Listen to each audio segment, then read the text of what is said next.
All right. Here we go. It's about time. Sorry I'm late. It is 6:24.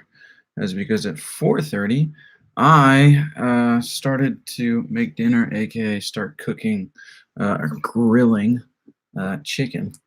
And now I'm here after grilling it or after preparing it, then grilling it, then eating it, then all that good stuff. So that did not help anything. Dang, I'm making it a whole lot worse. 7 people already on. Man, you guys were waiting. Awesome. I am God. Nice. There we go. Kind of.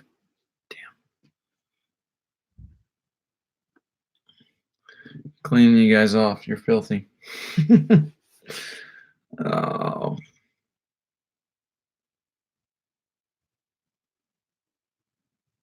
There we go. Your thoughts on this? How was that chicken? Hey, that chicken was great. My thoughts on this. Who is God? Jeez, I mean, I could podcast about it for a good hour on my thoughts of God right now. So it's a pretty it's a pretty large question to ask me right now. But I didn't know where this topic of discussion was going to go, so I was just like, it just came to mind. Let's see where it goes. I am God. Much better light. Is that you're saying that's your conception of God, or that's yeah, who isn't? You're saying that's your conception of God, or that's much better lighting that I got going on? Who isn't God? Equally fair and valid question.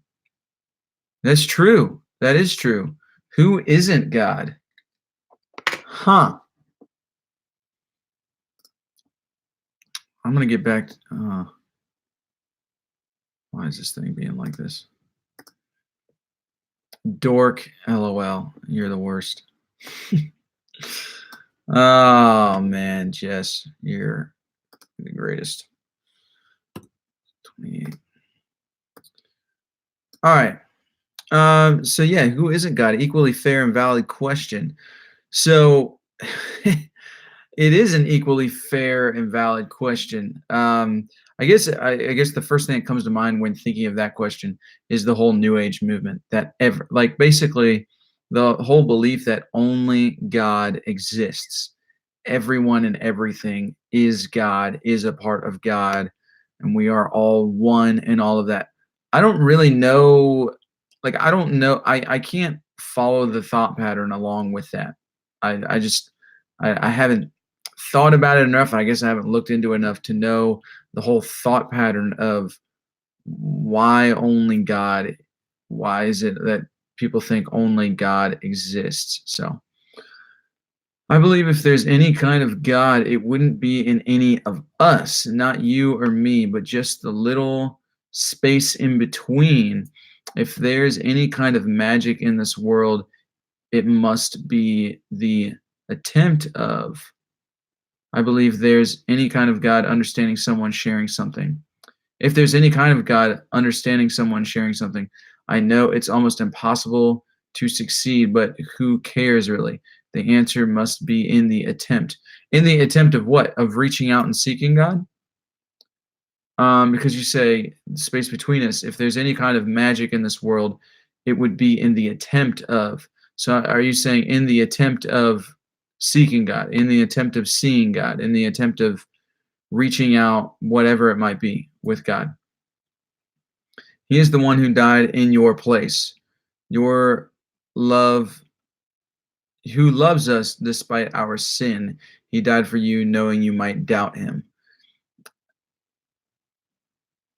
Are you insinuating that doubt is a sin? Is that what you're saying in that?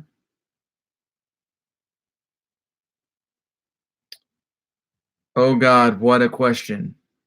I hope the pun was intended there because it was fantastic. This oh,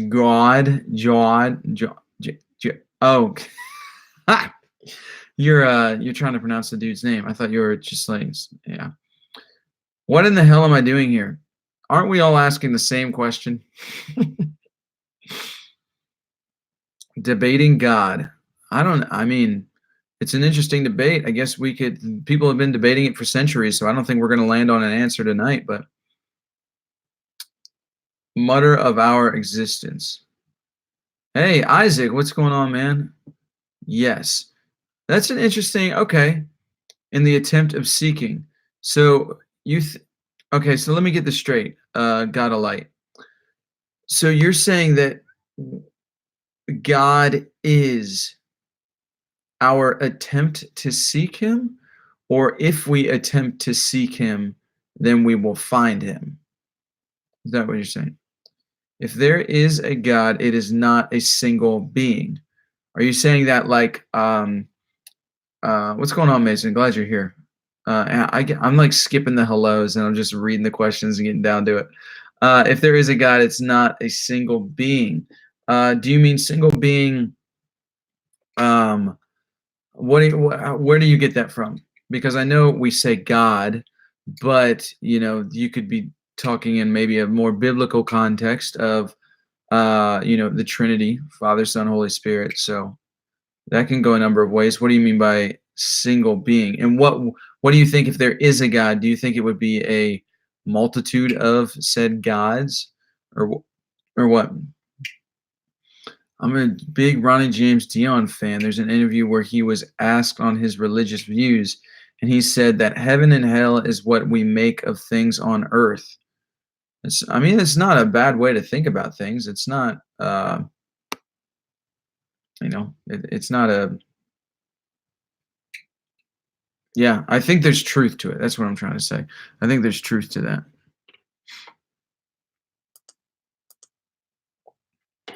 All right, what do you think defines a sin? Oh, that's a good question right there. What do I think defines a sin? Wow, okay. Sin, I think it needs to be redefined. I think sin definitely needs to be redefined, because now anything outside of, I guess the way that sin is like has been defined before is basically anything outside of perfection. But I thought of a philosophical question regarding this imperfection just yesterday. That with perfection, like say we were able to be perfect, how would we grow? Because you learn from failure.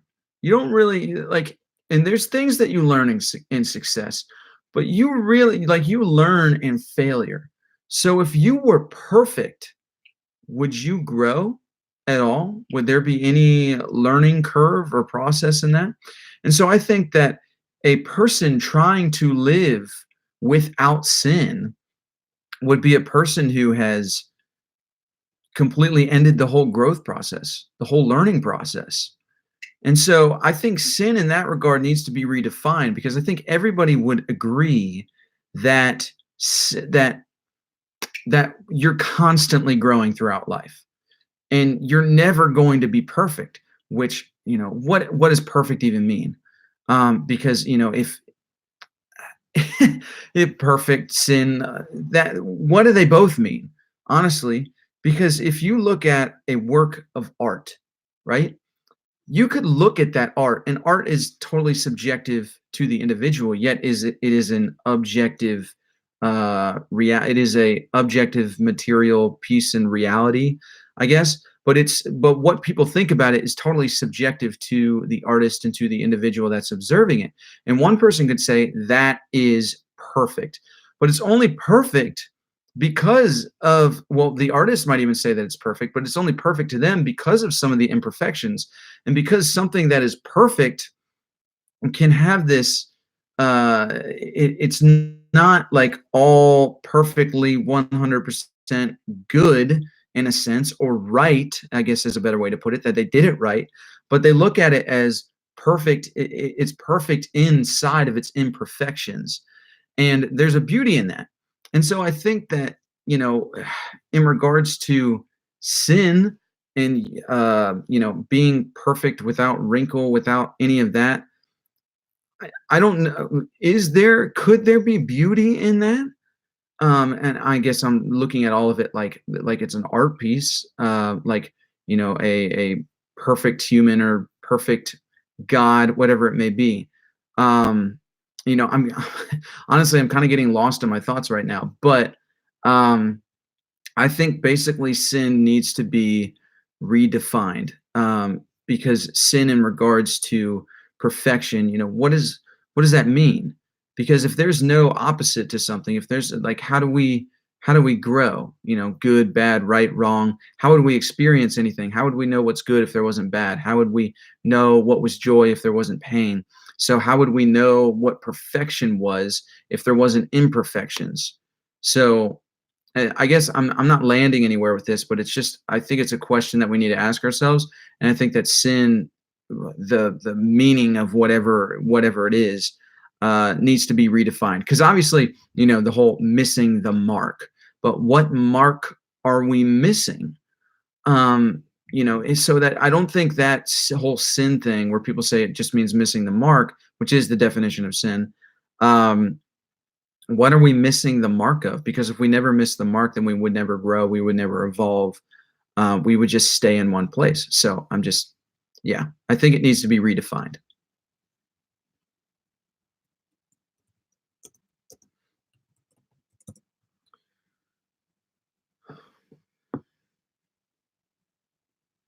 I know because the Word of God says it. There was a time in my life where I doubted Him, but Jesus saved my life when I was in the hospital, and He saved my life. God is good. I'm saying, do you think doubt and faith coexist? I like that thought. Yeah, doubt and faith coexist. I agree. Doubt and faith are similar. I think God is love. So doctors didn't save you. You're helping me to learn English. I love the topic on this channel, though. Nice. Well, cool. Hey, what's up, bro? Mario, what's going on, man? Glad to see you here. Glad to see you did an early one today. Actually, no, this is late. um, nice. Finally got off work Friday. Do you have experience with psychedelics? I do not. Who is God? I guess it depends on what you believe.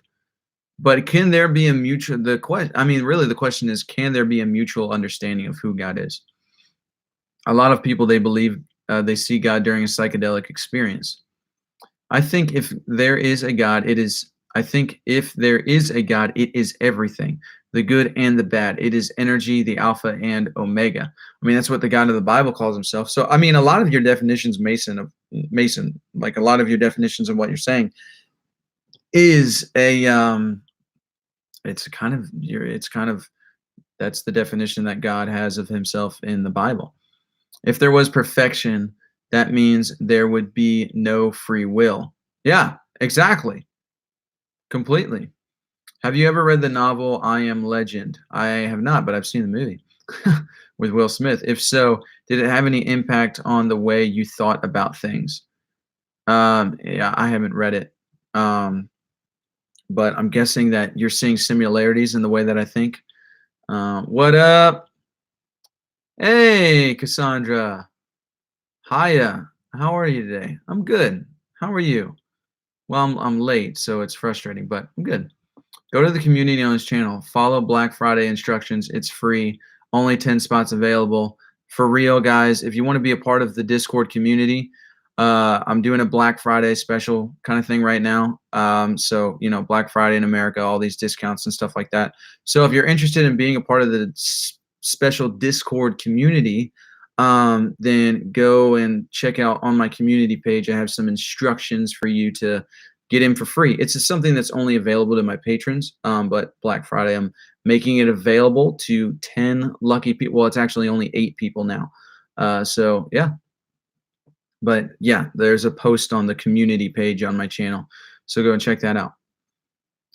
Okay, if you believe in Jesus and his blood covers you through your belief in him, then you are perfect. You're a perfect failure, which helps you realize you need a perfect savior. Yes.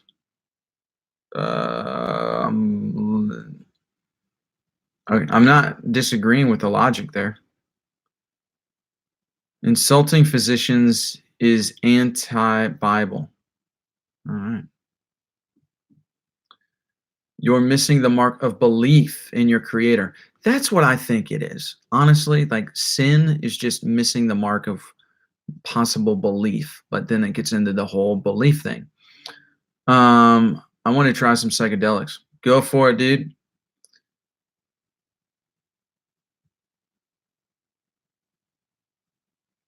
I believe so much too much. I'm scared for what I will see. What? Can't spell belief without lie. It's true. Can't spell belief without lie.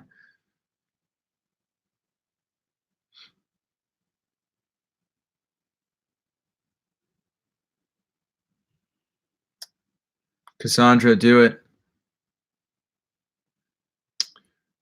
Does each and every religion coexist together, just misunderstood? That's a great question. I mean, it's a possibility.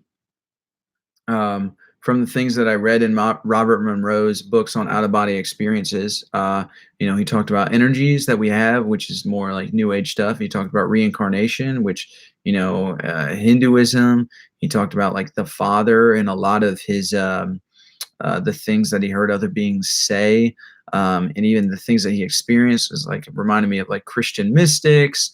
There's I mean, there's you can literally see traces of all these different type of religions throughout his book. So I mean, I feel like I've talked about that before, but it's very interesting that it's like maybe that's a possibility.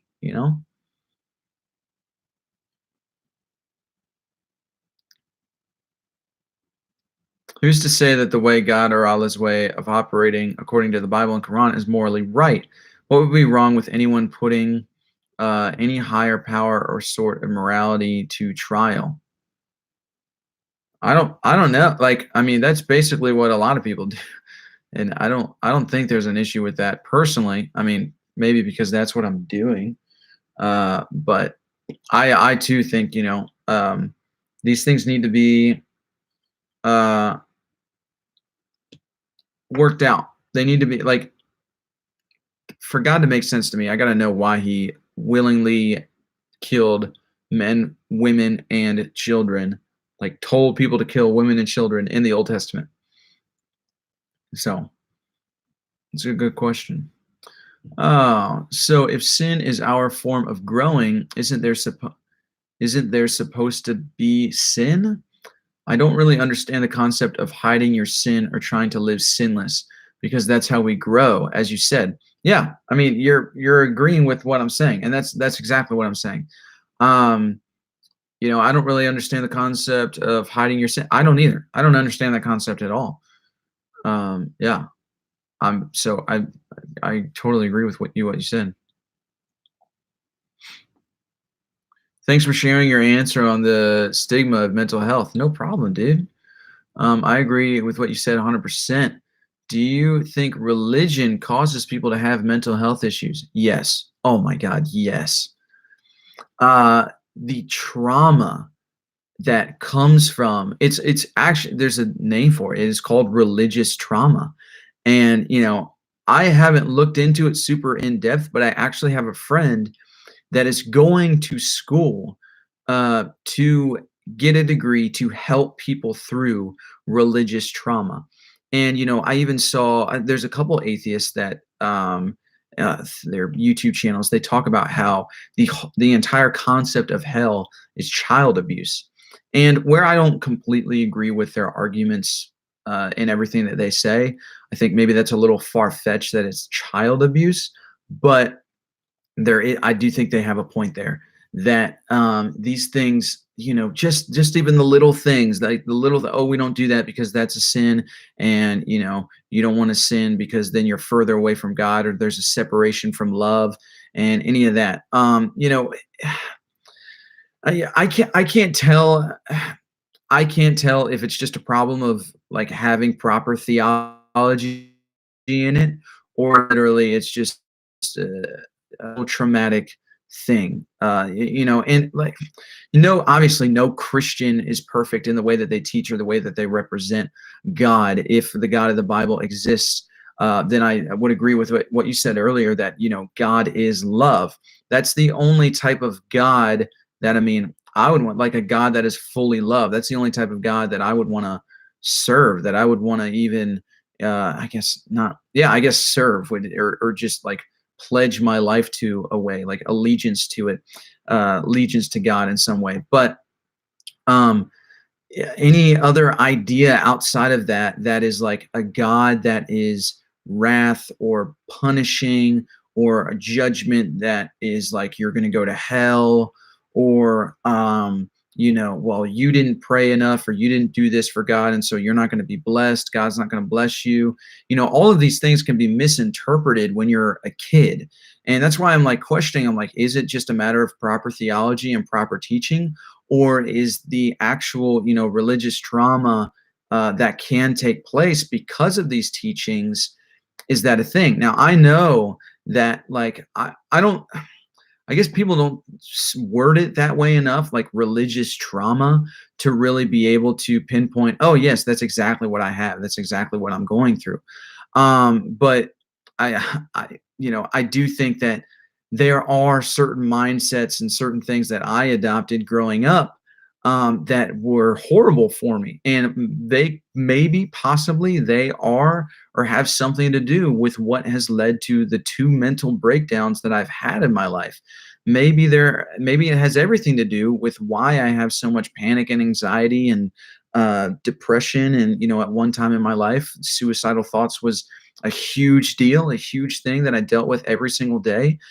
And I prayed and had a promise that God was going to be there for me, but it was like I always felt like an orphan, and like I wasn't loved. And everyone talked about this father's love that was going to come and save me from everything and heal me from all this stuff that I was going through, but it never came.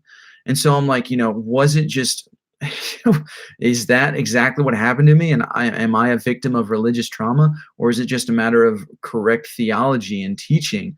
Like I said, I don't know, but I do know that the mindsets and how I interpreted things growing up definitely probably caused some of the trauma that I've have in my younger years. Now, I'm not trying to paint myself as a victim, because whether I was a victim or not, I want to live my life as a victor and not a victim. So whether I was a victim to something, I'm going to work through that and be a victor in it, and overcome these things.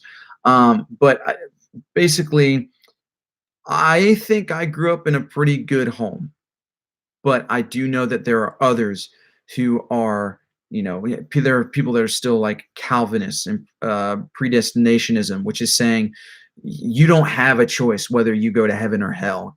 God chose for you. You're going to hell, or they're going to hell, and we're going to heaven. I think that kind of stuff definitely causes mental illness, and definitely, is that's why I'm like, I think religion. Let's just put it that way. Religion causes mental illness. Um, maybe, yeah, I think I've heard some atheists say religion is a mental illness. But I think that's another divide between religion and spirituality. That spirituality frees a lot of, it's more accepting, with like, no, be skeptical, be doubtful, ask questions. You're allowed to mess up, all that kind of thing. It's all a part of the spiritual journey. But in religion, it's like, nope, can't do this, or fire and brimstone, you're going to hell. So yeah, definitely, really, in that regard, definitely religion causes mental health problems for sure.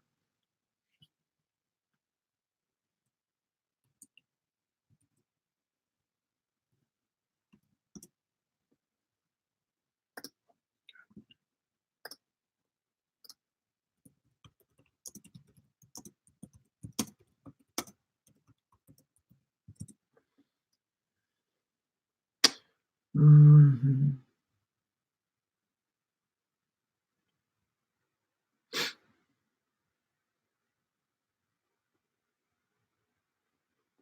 Why is death looked at in such a negative way? Great question. You are extremely lost, brother. Thank you so much for that. You know, I just want to take the time to address this right here. You are extremely lost, brother. So how just how does this help anyone? how does this actually help the situation that I'm in? I get a lot of different comments throughout the week that I just sometimes I choose to ignore, but sometimes it really pushes my button because if God does exist and he's a God of love, how is telling somebody that you're extremely lost or you're extremely twisted, or I even had somebody comment telling me, basically threatening me with judgment day. How does any of that actually help the situation at hand? How does that help anybody work through this point in their life where they're really trying to figure out what they believe and what they know? Telling somebody that they're lost doesn't help. It doesn't do jack shit for the situation. Like, I'm not trying to be an asshole or a dick about this, but like, this really fires me up because I don't think love would say that. I don't think love would look somebody, possibly. I honestly don't think that you would say that to my face. I think that you're saying that because you're, on a keyboard and you're not looking at me in my face. But would you say that to my face? Would you say you're extremely lost, brother? I'm just, like, how does that help me at all? Like I didn't really ask for where I want to be at right now. Like, my head got messed up. I don't know what happened, but I'm trying to find, my way back home and what I believe. But you say, I'm assuming that you're a Christian. I'm assuming that. Maybe that maybe I shouldn't assume that, but also I do know that a lot of people that say these negative comments are coming from a Christian standpoint. But if you are a Christian and you're saying that, like, how are you representing God in that? Would Jesus look at me in the face and say, "You're extremely lost"? I don't think he would. I really don't. I don't think he would. So I'm just wondering, I'm legitimately asking, how does this help people who are desperately trying to find truth and want to live by truth? Because I am not trying to get people lost. I'm not trying to put all this online and just like say, hey, do this, follow this, and leave the Christian faith, and leave question everything and become this insane person and become a misfit of society. I don't want to do that, but I realize there are a lot of people who are searching for truth and don't have the puzzle pieces put together. And then there's other people in the world, like people in religion, who is like, nope, this is how it looks. And if you don't think like this, then you're lost and you're being an outcast and you're being, you're just denying people. And if you teach against this, then you're a false prophet. I was called a false prophet the other week. Like, okay, how does that, how do these things help anyone? I don't understand, because I'm not trying to lead people astray. I'm trying to teach people how to arrive at truth and how to experience truth and how to live by truth in their everyday life. So if what Jesus said, that I'm the way, the truth, and the life, I'm sure I'll end up there. But I'm on a journey to get there. I'm not intentionally trying to lead people astray. I'm trying to teach people how to find truth and how to find what they think is true. And obviously, if I were to come to a point where I see, okay, Jesus is truth, then I would land there. I would accept it. But I haven't felt that. I don't believe that in my heart. I know I don't. And I question if a lot of other Christians do, based on what I've found belief to be. So I'm literally ranting right now because, and I've lost what even I'm trying to say. But I'm not I am not trying to intentionally lead people down this super skeptical path and say, "Hey, everything that you believe is wrong." I'm not even saying that. Like, and you know what? Maybe I am lost, but I'm trying to find my way back home. So you telling me that I'm extremely lost, like, on one hand, it's like, yeah, but on the other, like, so how does that help me find my way back home?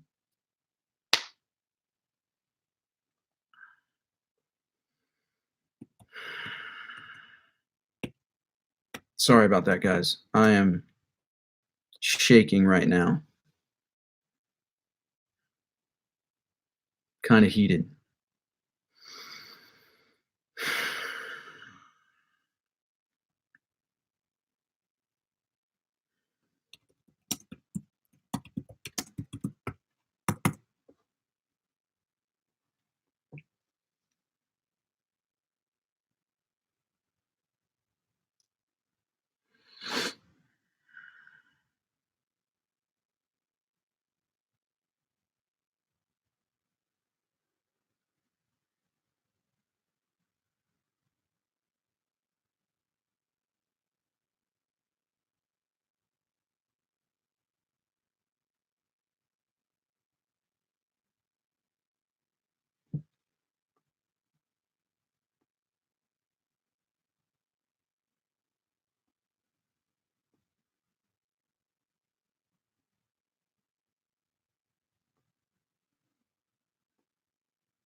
I'm just reading the comments that I missed while I was going off.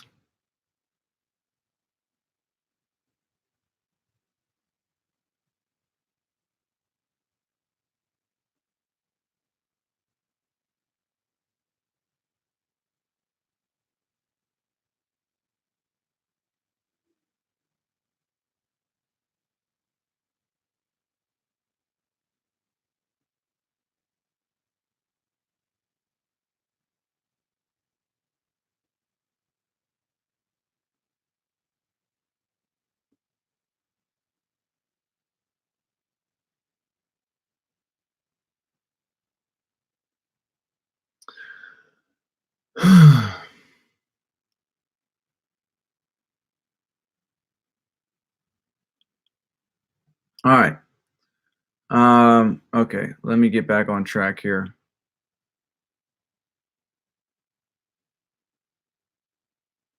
I saw a question here earlier.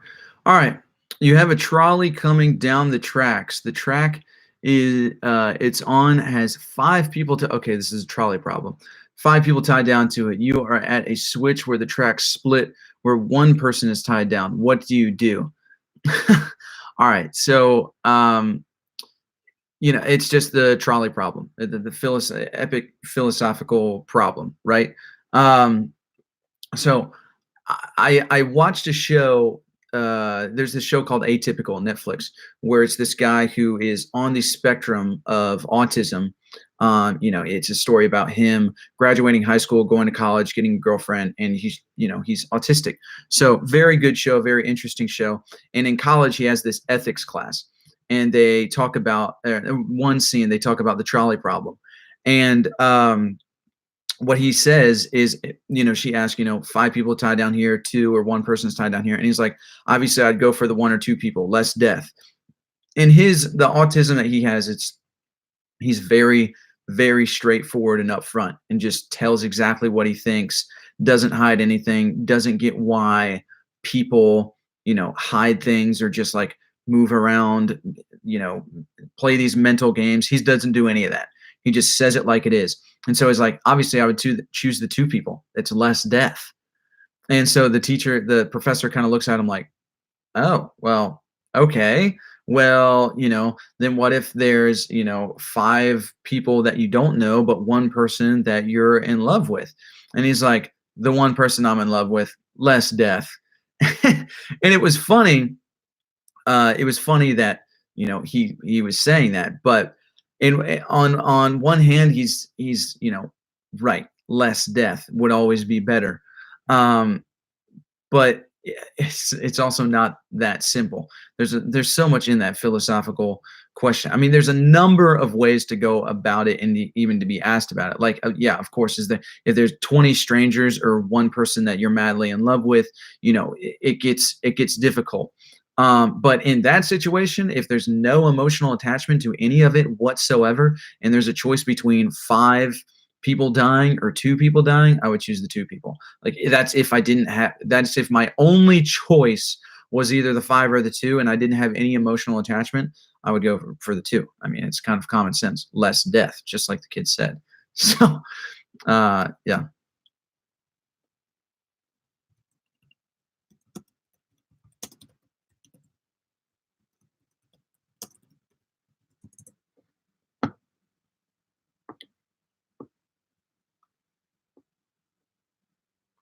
Humanity wouldn't know the Father or the Son, even if it was staring them in their face. It's true. Is it true there is no purpose?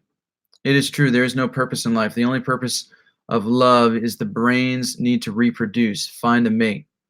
True.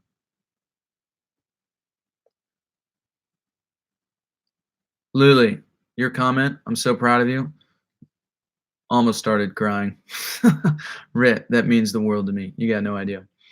Um, be heated. It's okay. I was heated. I was heated, y'all. Settle down a bit now. Um, do you have a backup plan for when uh, Copa finds you 40K and shut your channel and Google account down? I, I don't know. Is that a compliment? Because How do I take that, Simba? By the way, glad you're here. Good, glad to see you. Um, yeah, I don't know how to take. Is that a compliment because I'm speaking truth or what? Now the person who makes Nate laugh for a lot of minutes wins. That's good. Yeah. What are you saying yes about? Okay. I prefer everything. Every single thing is gonna be all right. Yeah.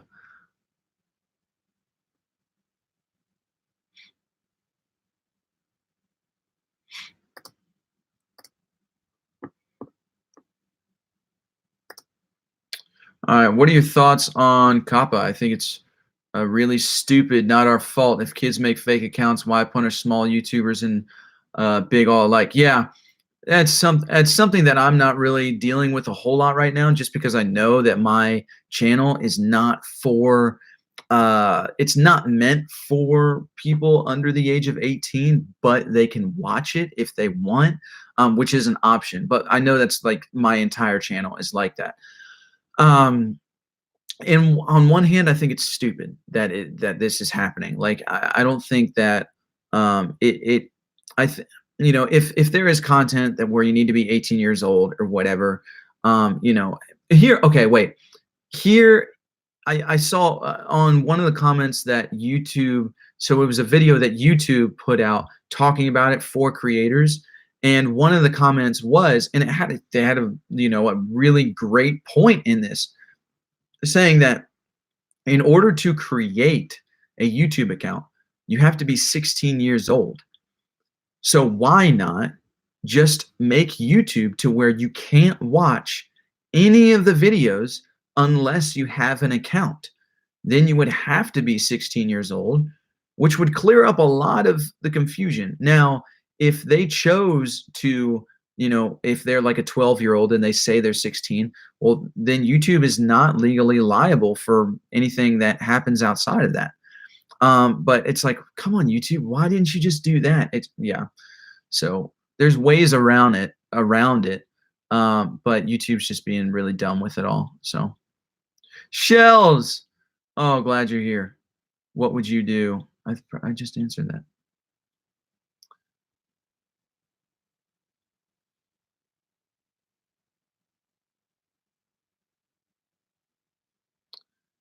Hey, I want you to know that it is and must feel really frustrating that you are struggling with belief, and I hope you find rest in your journey.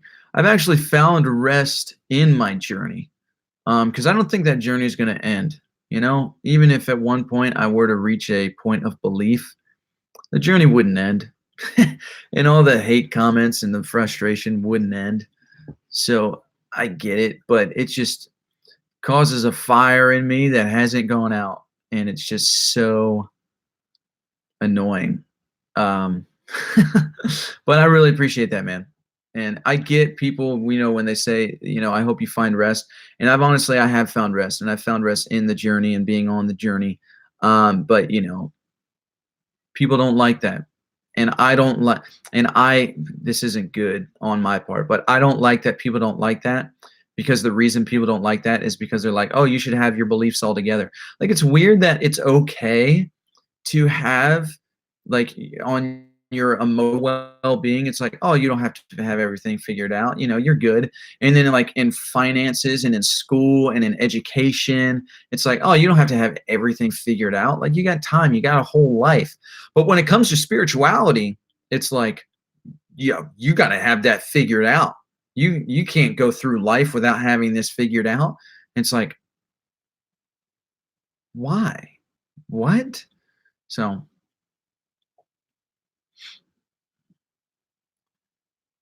everyone should be watching your channel. Yo, Rodney, you're the best, man. I appreciate that a lot. I'm good. We just put up the tree. Nice. Well, Merry Christmas. To rule out God as a possibility is short-sighted.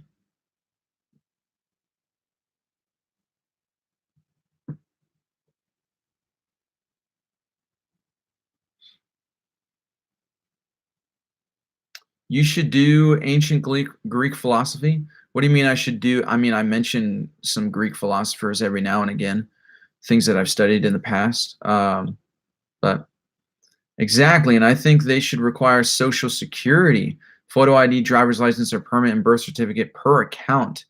You can't fake that. Yo, that's true. That's very true. That's not a bad idea. I think maybe social security might be a bit much, but I think I think a form of identification would be nice, like email. Just that's how other sites do it. Say, hey, respond to the email address. Man, that's how other sites do it, and that's how they know you're authentic. Why doesn't YouTube do that?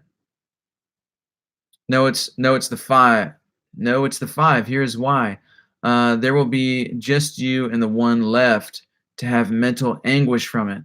What would the mental anguish do to all six of you later on in life? It would give you PTSD. So you're saying you wouldn't kill the five, you would kill the two. That's what I said.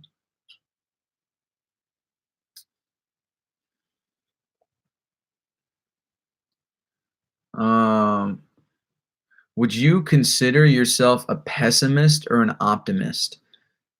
Yes. Ah, man. I can tell you this. I've never thought of myself as either one of those. I've always tried to logically look at the situation and weigh the odds. And in some cases, it's optimistic. In other cases, it's very pessimistic. Um, I think I might fall more on the line of a pessimist though, just because of the fear of disappointment that like I don't like being disappointed. I don't like disappointing people. It's not, it's one of my faults. It's not a good thing. But I would rather be more pessimistic so my expectations and my hopes aren't high. And so that when they're crushed, then I'm not, in a deep hole of depression. Now, just because that sounds smart, it's not. It's the stupidest thing. like like it's no way to live life. Um, but then again, the like super crazy like optimists that I see build up their hopes so much that it's like they're always destroyed, and then they always go back up, and then it's destroyed, and they always go back up. I'm like, that's a roller coaster I don't want to be on. And so I think I am more I on all right, say this is optimistic, this is pessimistic. I'm like here because I'm like, I'd rather set my expectations lower. But I don't want to set my expectations too low because if I set my expectations too low, then when something incredible happens, I'm not going to want to accept it. I'm just going to say, no, this is too good to be true. And so I guess that might be where I try to see it, but I don't know. I don't even like looking at pessimist versus optimist, um, because I mean I guess that's the way that just some people are. So who knows? Maybe I'm talking this whole thing out like a pessimist would, but I would like to think that in certain I don't know. It's just I got to weigh the odds of the situation, but I would say that there are times where I'm way more optimistic. But I think, okay, here's what it is. I think I definitely do lean more on the side of pessimistic, but I believe in discipline and hard work to get what you want. And I think on the other side of that hard work and that discipline is something really great, something amazing. And so, if I work hard enough at it, like if I work hard enough at this YouTube channel, then hopefully one day this will be like my full-time job, which it's already basically a full-time job, but I'm like not making hardly anything. But I do believe that in the principle of hard work and discipline. And so, when I release videos at first, like when I released the first video on my channel, I was like, this is it. Nope. 170, 175 videos, somewhere around there. Videos later, I'm still, only get a couple hundred views on the video, which that's more than people who are just starting out, which is amazing. But yeah, I don't set my expectations high whenever I upload a video. I'm just like, yeah, this is gonna be another video. Some videos I'm like, maybe this will do it. Maybe this will be the one. Like that video I put out on, believe. Like the thumbnail was "Do you believe?" with a lie, and I was like, that's a great thumbnail. That's a great title. People are gonna click on this. No, it didn't do that great. So this is one of those situations where I'm definitely more pessimistic. But I do believe in optimism. So there's that too, man. Yeah. So there's that.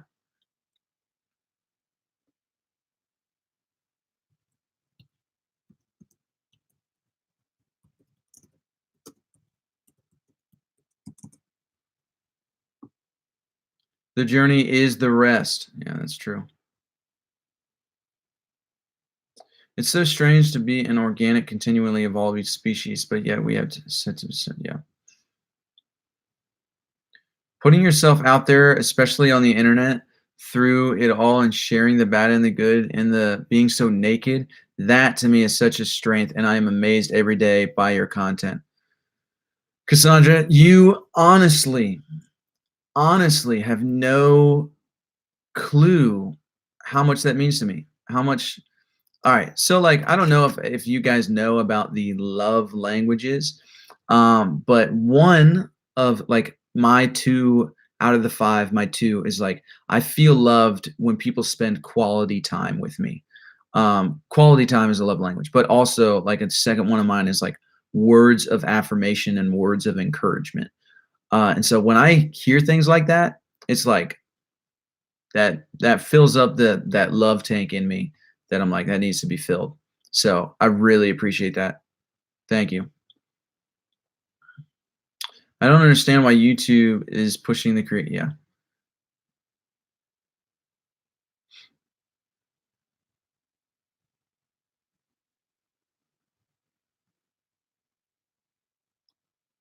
Oh man, I'm behind. Sorry guys, I know.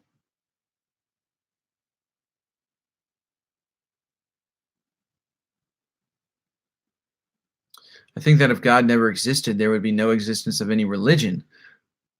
That's a good point.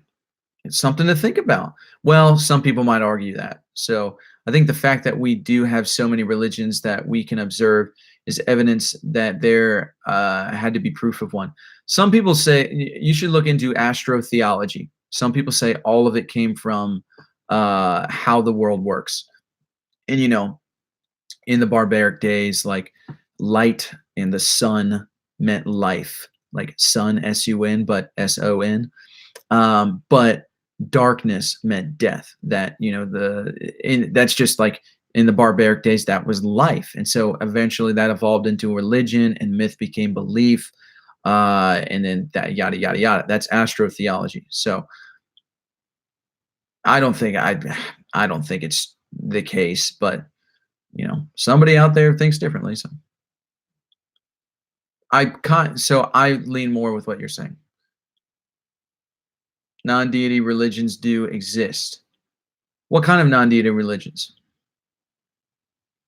Can I get a congratulations? My sister is pregnant. I'm going to be a dad. Yo, congratulations.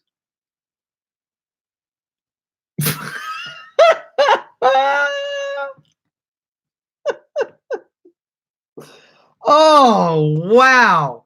That took me a second. I was like, oh God, that's good. That's good stuff right there. I mean, that's terrible. That's absolutely terrible. But oh my God. That took me a second. Oh man.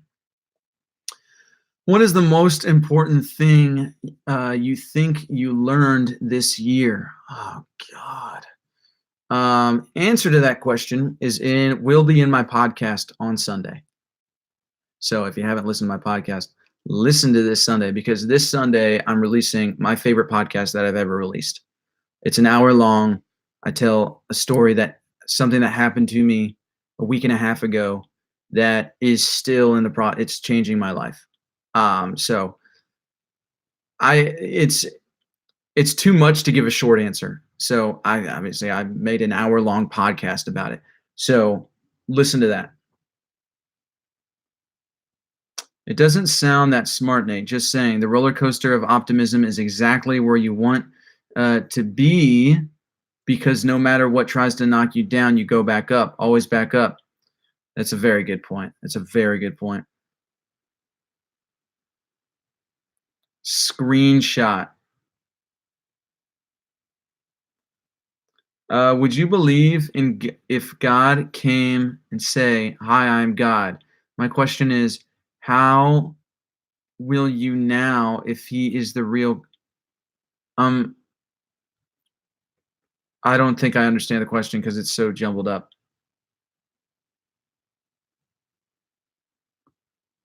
Oh, how rude! I didn't even read my question. My response to who God is that God is made up, fable passed on from generation to generation, like a game of telephone, greatest lie ever told, and they have to. Oh, I get what you're saying.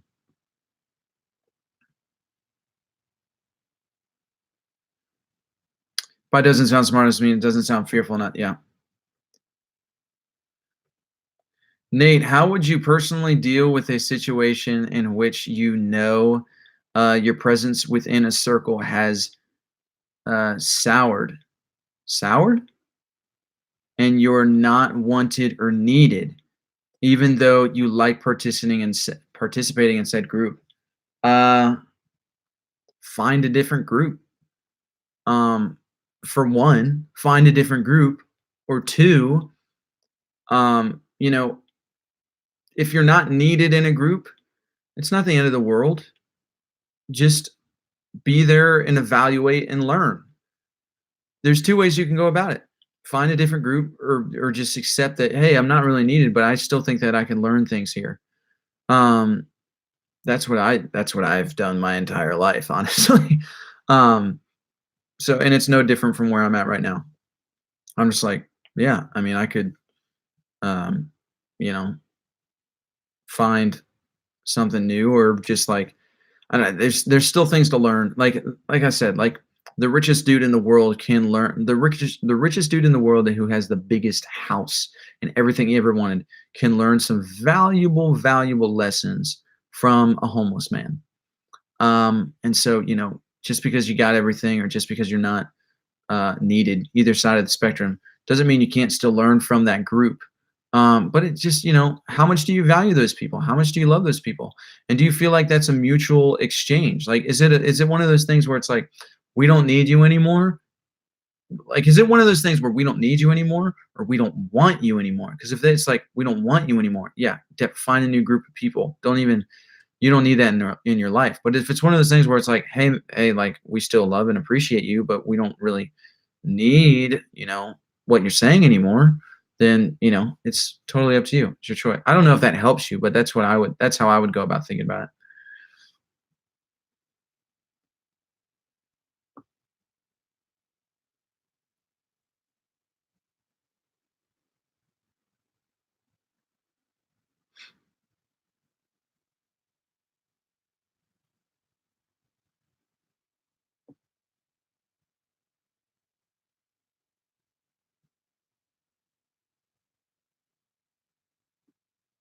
God doesn't mind being the bad guy if it changes people for the better.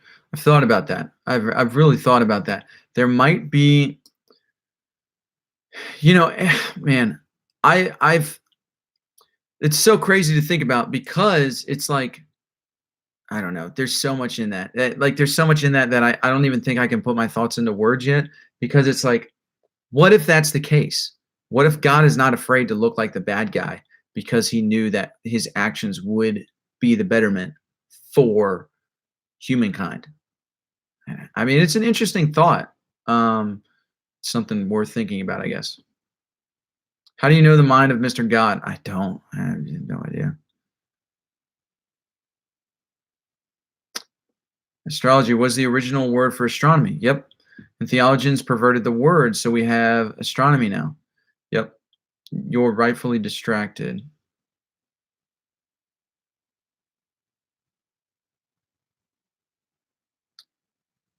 Thank you, News, for making him laugh. Yeah.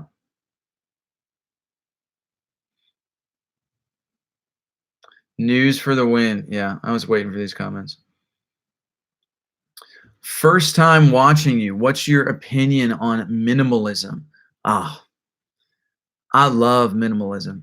I love minimalism. Minimalism is the way that I try to live my life, not just with the things that I have, but in regard. I think embracing minimalism is.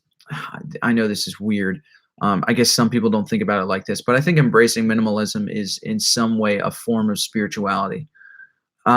Just going with what you need and learning to value what you have, and learning. I think people min- minimalism, there's been like a boom in minimalism just over the past like 5 years. And I look at these things and I look at these patterns and I'm like, why are people embracing this? And I think that people are embracing minimalism because they when they embrace it, or when they get rid of all their stuff, all their junk, that they're like, wow, I'm learning to value things a lot more. I'm seeing the value in what I have. Like, it was like they're so blinded by the clutter in their life. And then when that clutter is removed, then it's like I see myself better. I see who I am better. It's weird. And I know for me, like something that has really helped, like when I'm going into a panic attack or when I have anxiety, is I clean my room. Because when everything is so cluttered, it causes anxiety. It's like, but things, it's just when everything that's going on in here is just a reflection of that. And I think I think that's exactly it. That minimalism is one of those things where it's like, when you get rid of the clutter outside of your life, it clears up what's going on in your inner life. And so, that's exactly how it's helped in just cleaning things up in when I'm having a panic attack or something like that. Um, but yeah, I think that minimalism, embracing it, it doesn't just clear up things, externally, materialistically. It cleans up who you are. It cleans up your mind. It clears up everything. I love minimalism. I consider myself a minimalist. Um, and yeah, I think a level of it should be embraced by everyone. Now, there's people that go crazy extreme with it. Um, and I'm sure if I wasn't still living at home with my parents or going through, all this health stuff, I would be kind of on more on the extreme side of it. Um, but yeah, I love minimalism. I think that it is had a boom in the last 5 years for a reason, and because people are learning self love so much more, which is a great thing. Yeah, I love minimalism.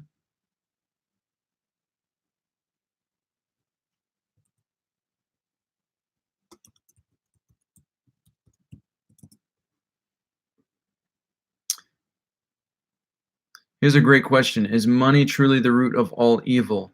If not, what is? I would say pride. And is the paved way to hell always paved with good intentions? I would say no. Like, yeah, I don't think hell is paved with good intentions.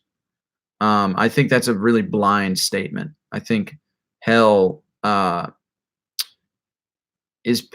think hell is paved with blind intentions. I don't think I don't think it has anything to do with good or bad intentions. I think hell is paved with intentions where we don't always know the full extent of what we're doing. So, religious people with money. I think the seven deadly sins are literally constructed like a if you start with pride. Oh man, I'm how far back am I? I don't think I'm too far back. Oh, I'm far back. Okay. I'm sorry. I'm skipping some questions, guys. Um, I'm trying to catch up. So, do you spend time thinking of how life would be if God was real? Every day, all the time. Strange question, perhaps, but can you be denied access to heaven because you did not show yourself love?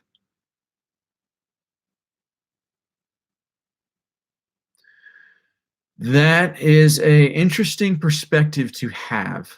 Um, but as I've said before, I don't think that just like a principle that's in the Bible, love your neighbor as yourself. You can't really love, which insinuates that you can't truly love your neighbor if you don't love yourself.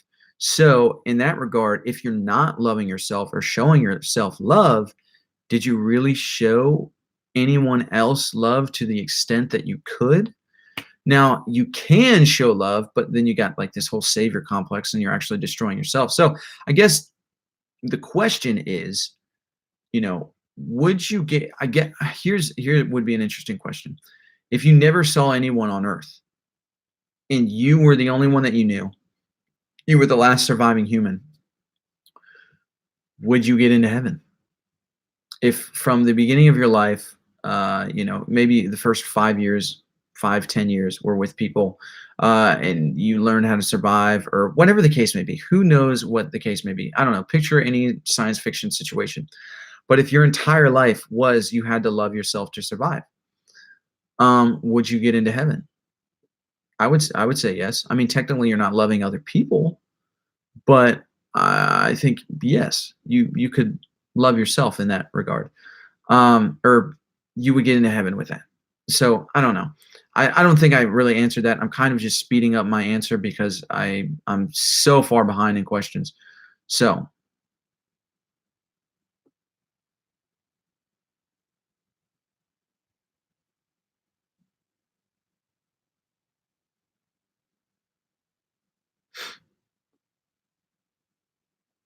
all right. Sorry if I skipped your question, but dang it, man.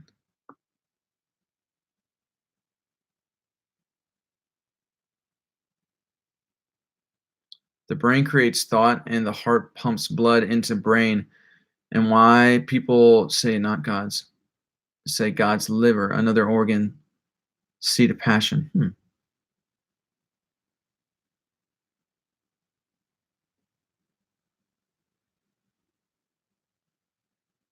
I want a tiny house. I do too. I'm shit you not.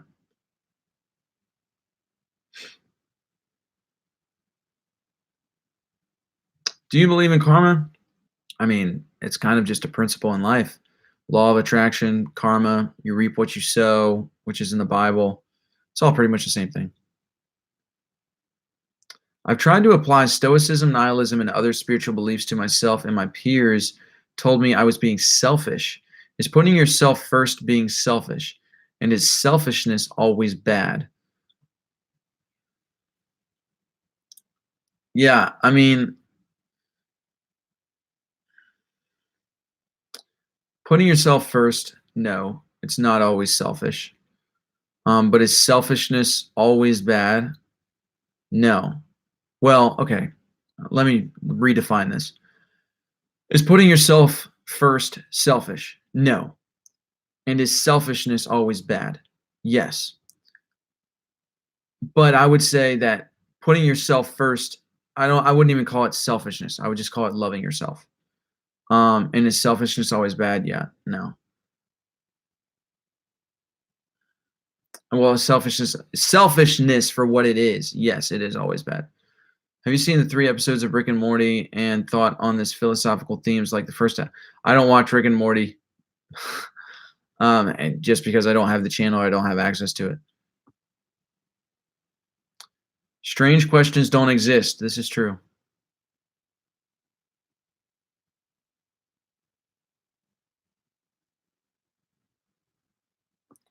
Thank you, Paige. Putting more attention and effort in your life is not selfish. Treating yourself as superior is. Totally agree with that.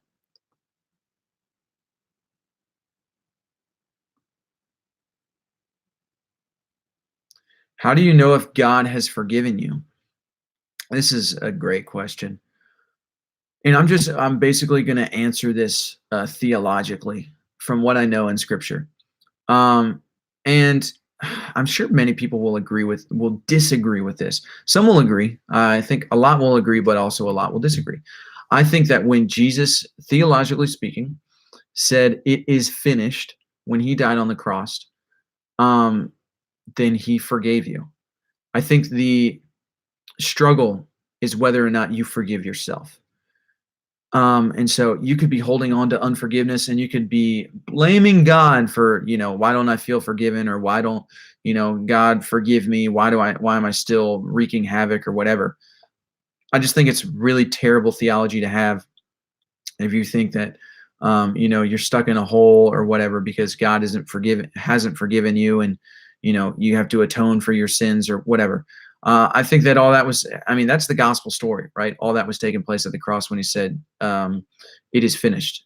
And so I think the journey in life, whenever you're facing said unforgiveness, is you needing to forgive yourself, you needing to walk through that path of, like it's like walking through that path of, yeah, okay, God has forgiven me because that's the whole story of the gospel, but can I forgive myself?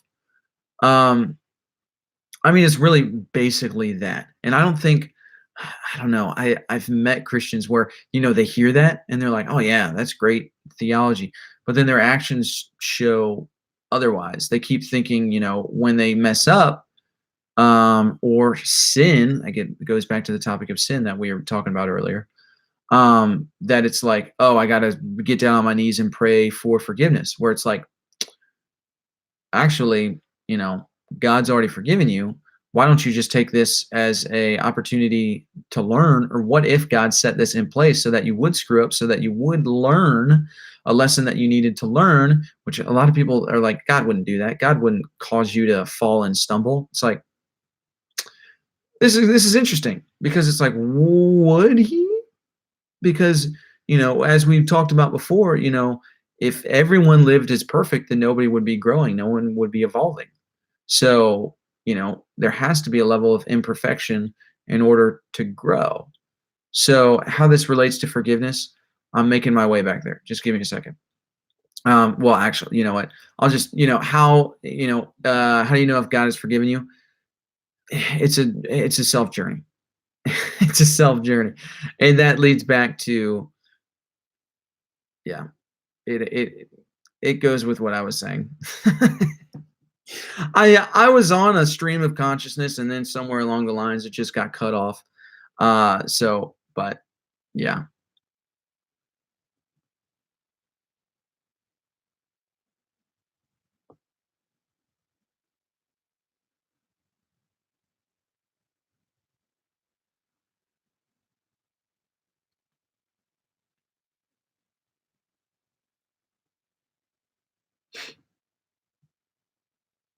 Yo, where did everyone go?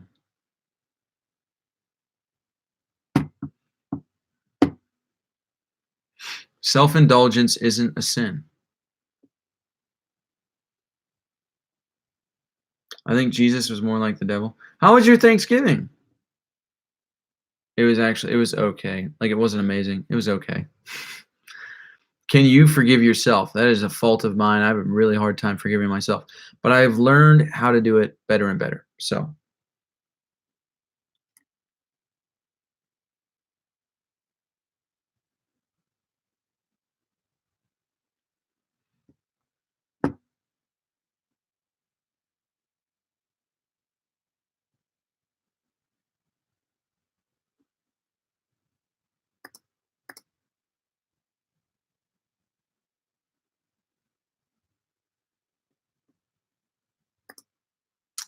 on a random note, so on a random note, so thankful for this live. Fell down the stairs and broke my ass, aka tore muscles and broke a crack in my tailbone. So I've been on bed rest and been so bored. This made my day. You fell down the stairs and broke your ass? Tore muscles or cracked your tailbone. That sucks. That's gonna take a while to heal. Well, I'm glad that I could entertain you, and you can be in this live. That's good. But oh man, I hope you get well soon. Get better soon.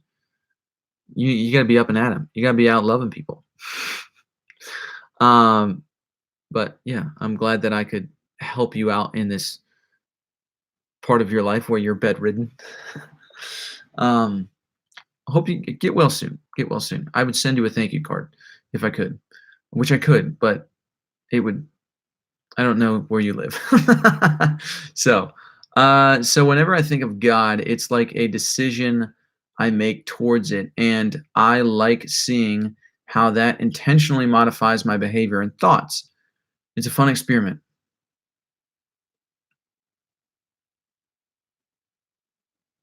Huh, I like it. So whenever I think of God, it's like a decision I make towards.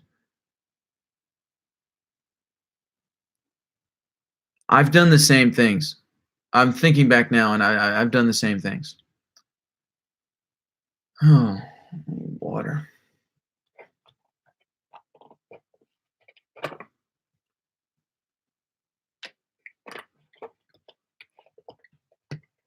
Why do you think the majority of the world religions or believe in a god like Buddha, etc., um, would think you would think it would be the other way around? Is it because we are like to feel like we have destiny and afterlife?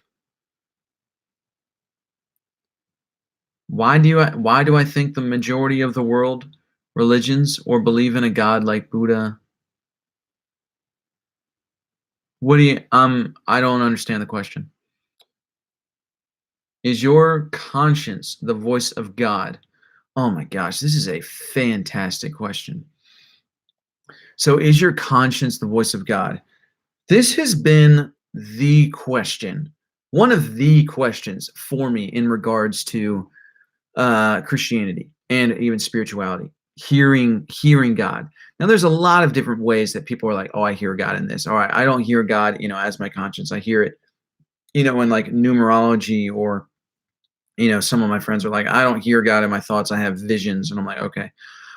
So this is the question though, because a lot of Christians, a lot of people, I should just, generalize it more. I say Christians because that's how I grew up, but generalizing it more with people who believe in God, saying that they hear the voice of God, it has always been my question. I'm like, but was that your conscience speaking?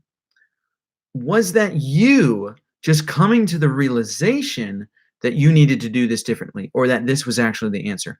Because I think if God does exist, I don't think he would talk in that way. I could be completely wrong. I could be totally wrong. But here's why I say that is because I feel like the people who label God basically as their conscience, they become God and they can misinterpret everything and anything that they think about. And I've witnessed that. I've become victim to that where before years ago I was like, well, this is what God told me. And it's like years later I'm like, oh no, that was 100% totally me. But here's the thing. I think if God exists, I think calling your conscience, like you hear the voice of God through your conscience, I think that is downgrading God. I think that's downgrading the voice of God. I think that is that's not giving God the credit he deserves. And so, calling your conscience God, I think a lot of Christians say, "Oh, I hear the voice of God very well," but they hear their conscience very well. And here's the thing: I don't think I don't think we're giving ourselves enough credit because I think that if God created us, I think that he would be smart enough, hopefully, to set up a system in us to where we can learn lessons on our own. Like we're smart enough to figure that out. But there's a lot of Christians who they hear their conscience speaking and they're like, God told me this. And I'm like, I don't think you're giving yourself enough credit because you're smart enough to figure these things out. You're smart enough to work that out in your brain. Why do you have to say it's God? Like it was you. Yeah, I know that's not a bad thing. Give yourself credit in this. Like that's a good thing. So anyway, those are just some of my issues with it. But I do think it is a huge thing that needs to be addressed. Like, is the voice of God your conscience? I don't think it is. Now, some people would argue, well, I'm saved, I've been born again, my spirit is made alive, and so therefore my spirit has taken over my body, and I hear through my conscience now. It's like, okay, so are you perfect? Are you without fault? Do you always hear the voice of God? If the voice, because God doesn't speak in English, Spanish, Chinese, Asian, He doesn't speak in any language. if he would speak in something, I would assume it would be by like Robert Monroe, what he says in his books, where it's like people in the astral world or outer dimensions speak in NVC, nonverbal communication. So I would think that you would be able to hear God, not in your conscience, but through your feelings and your gut feeling. But that's a problem as well because our feelings don't always tell the truth. Our feelings can lie to us easily, no problem. And so it's like, what is the voice? What is the voice of God? How do we hear that? Um, Now, my theory in this is since God would maybe, possibly, if he's real, be outside of time. And so I think that when I hear something, or when I hear something, when I thought or think maybe this could be God, I wait like a week. And if and I'm feeling, hearing, sensing the same thing, then I'm like, maybe possibly that could be God. I don't know. But then again, maybe that's just me being smart enough to figure it out over time. So I think it's a huge dilemma that does need to be addressed, especially in Christianity and the church, because I know a lot of people who are like, oh man, I'm so good at hearing the voice of God. And it's like, dude, that's totally your conscience. And you're totally just, you're basically your own God, but you're using the philosophy of the Bible, which is religion, to interpret what you hear in your conscience. So, and this, all this goes back to it's in another video that I made that I said on live. It goes back to the weight of belief and the weight of the voice. Like claiming that you believe in God is already like there's a huge responsibility attached to that. But claiming that you're hearing the voice of God, that doesn't just affect you, but the people who claim to hear the voice of God, that affects other people as well. Where you say, "Oh, God told me this about you," or "The God told me this about you in your situation." It's like, "Yeah, wait, hold on. When it's no longer about you, there's no room for error. Like you got to have that figured out because if you're telling somebody else that God told you that, you better have it right because there's no room for error in that when somebody else's feelings and life possibly could depend on that. And a lot of people do when it's like, oh, God said this. People will change their entire life because of that right there. Well, my friend told me that God said this, and I trust my friend. And I'm like, so, but could that have just been, your friend's conscience and his thoughts about it, but he interpreted it as God, or he didn't want to admit that it was himself, so he said, "Well, this must be God." There's a host of issues with that. So that's why I love that question because it's a great question and it's something that very much needs to be addressed. Yeah, like to know your thoughts on that because I don't have the answer.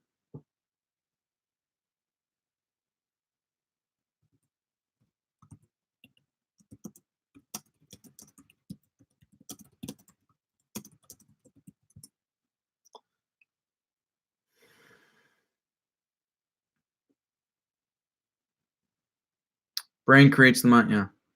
How is it that a thought in your head that you choose to accept as truth or choose to deny can determine where you spend eternity? Seems odd to me.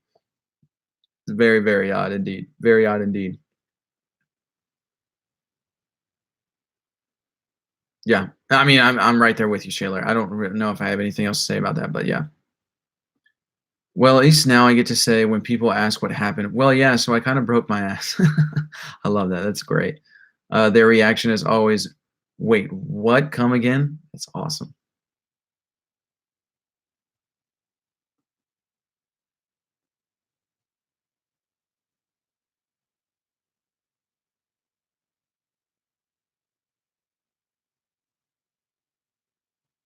But there's always two voices in your head. The one that's yelled at you, you're not good enough and don't, and then there's the quiet one that whispers, you got this, you're great.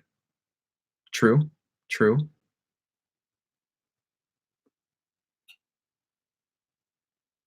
Your inner voice and conscience are God. Your outer voice is you. Let them be one and the same. Looking inside the brain for conscience is like looking inside a radio for an announcer. That's good. That's good stuff.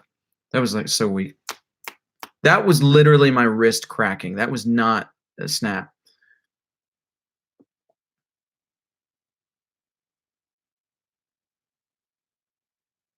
It's why we have 2 brains. What, left and right brain?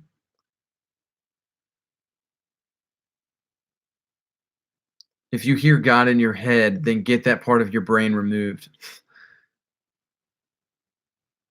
Here I go with my pro psychology comments. Bring it on. OMG, I've said that so many times. Why should I give credit away when I was the one who went through it all?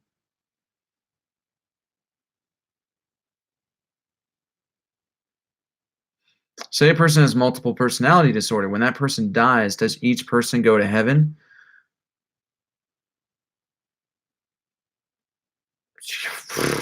That is wow. So interesting story.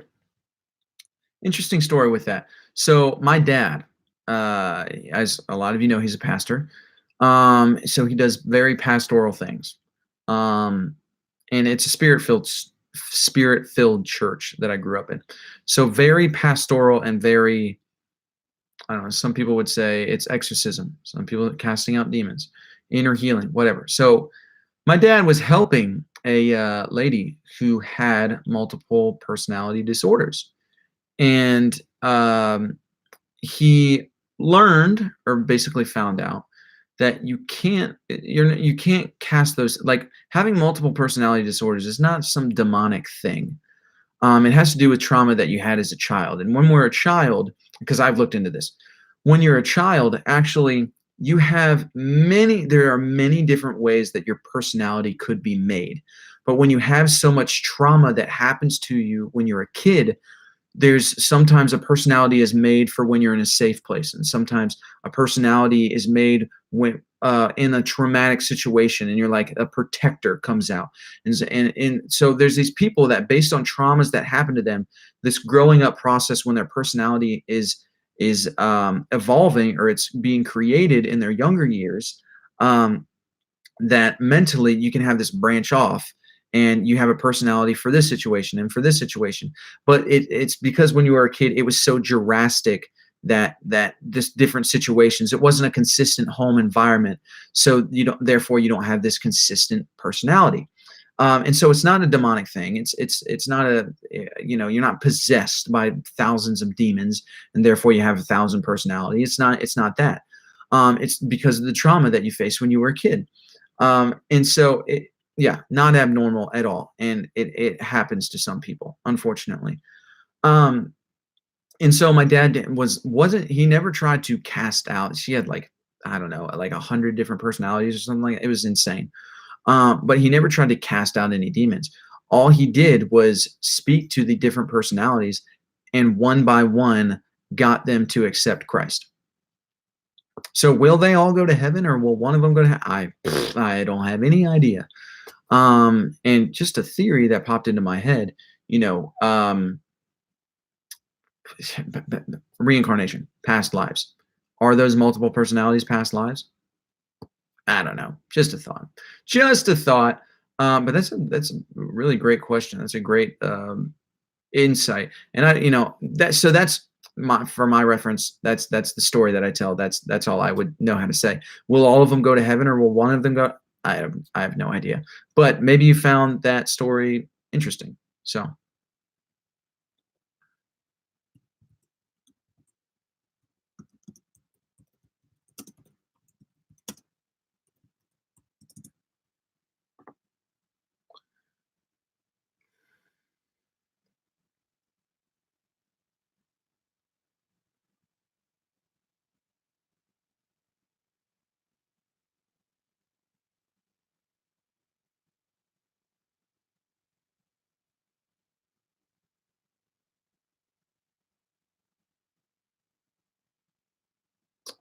oh man, I lost my place.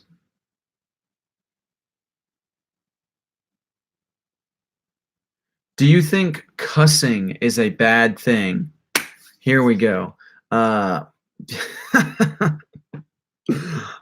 yeah, fuck no, I do not. I think swearing is a very healthy thing, honestly. No, I don't think it's bad at all. And I don't understand the people who do think it's bad. I think that Just like in every social situation, some things in some social situations are called for, some things are not. It depends on the culture and the people that you're around.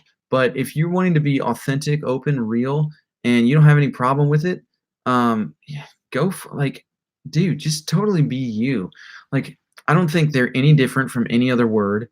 Um, the typical swear words. But I will say this: any derogatory term towards racism, yeah, no, get out of here. I ain't interested in any of that.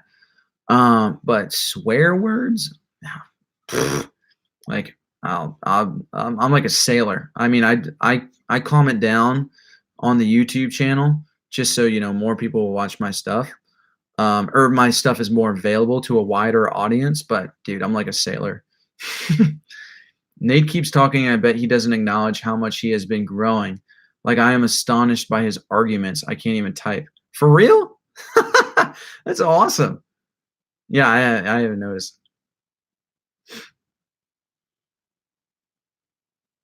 I think humans all have. Yeah, I love clever name. Jess, we had the same response. Do you practice mindfulness all the time? Everybody needs to practice mindfulness. Oh my gosh, 100%.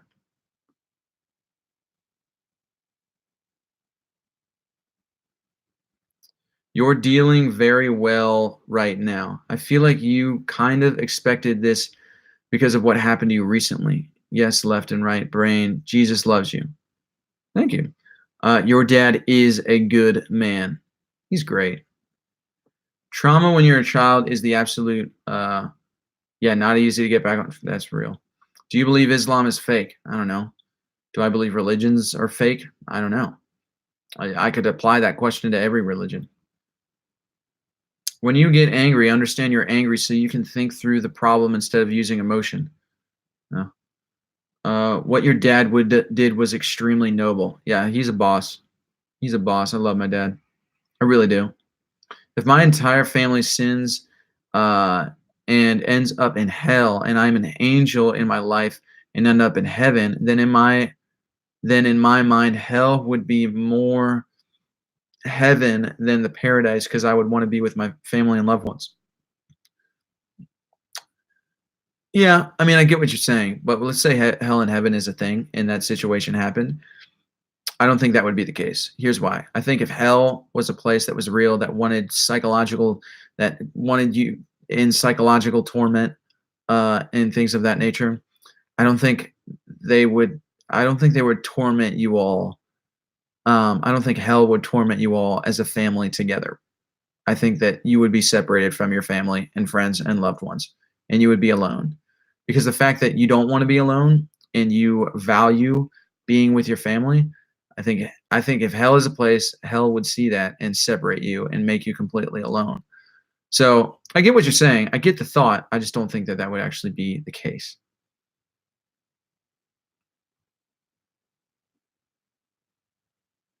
The definition of demon is wise spirit. That's interesting.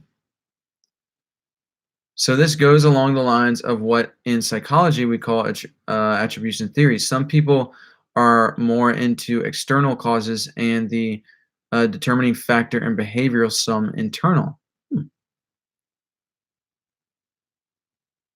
That's why a belief.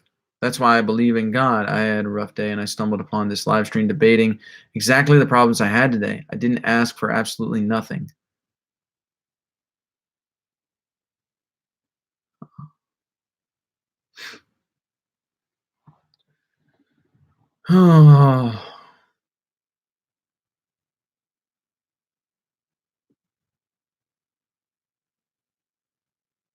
What is the ultimate gift that keeps on giving? You. Nobody thinks about it like that, but you are. You can be the ultimate gift that keeps on giving.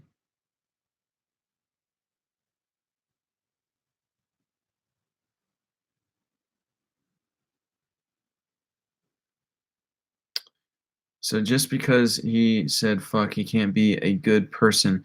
So because of that word, you now ignore all the good about him? That's insane. Who's saying that because I said fuck, I'm not a good person?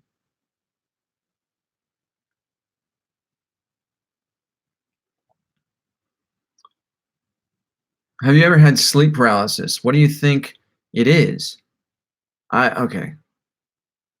I have never had sleep paralysis, but I know what it is. It's sleep paralysis. If anybody okay, sleep paralysis is a completely natural thing that happens to everyone every single night, but they just aren't aware of it. Um, the people who don't have sleep paralysis have sleeping disorders, sleepwalking, acting out their dreams. These are sleep disorders. The people who have sleep paralysis are healthy because their body, and so we have sleep paralysis so that we don't act out our dreams, and so that we don't sleepwalk, and so we're not, because we dream every single night. We don't remember them, but we dream every single night. And so in order to not act them out, our body paralyzes itself. Not a bad thing, completely natural, completely normal. Where things get really weird is when, which is another sleep disorder, when people go into a state where they wake up and they're still in sleep paralysis. Now, some people are like, oh, this is completely demonic, blah, blah, blah, blah. It's actually like, no, you probably just have a sleeping disorder. And, you're waking up when you're in sleep paralysis. Now, really, like myself, in fact, practicing like lucid dreaming and astral projection, sleep paralysis is kind of where you want to be. And so there are people who practice actually slipping into that natural place of being paralyzed in your sleep so that it can better initiate astral projection or a lucid dream. So sleep paralysis is not some demonic thing. It's not this taboo thing. It, like, every single person goes through it. Every single person has it. It's completely natural. There's no reason to be scared of it. And there's ways and medications that you can take to help you sleep and to not have it if without your desire for it. But it's a completely natural thing.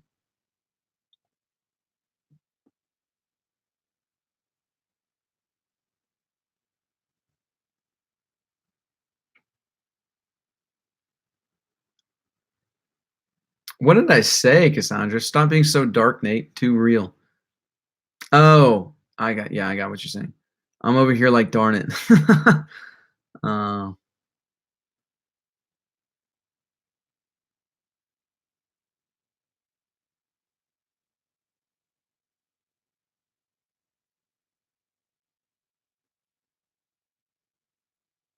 Literally, peace out. We'll see you next time.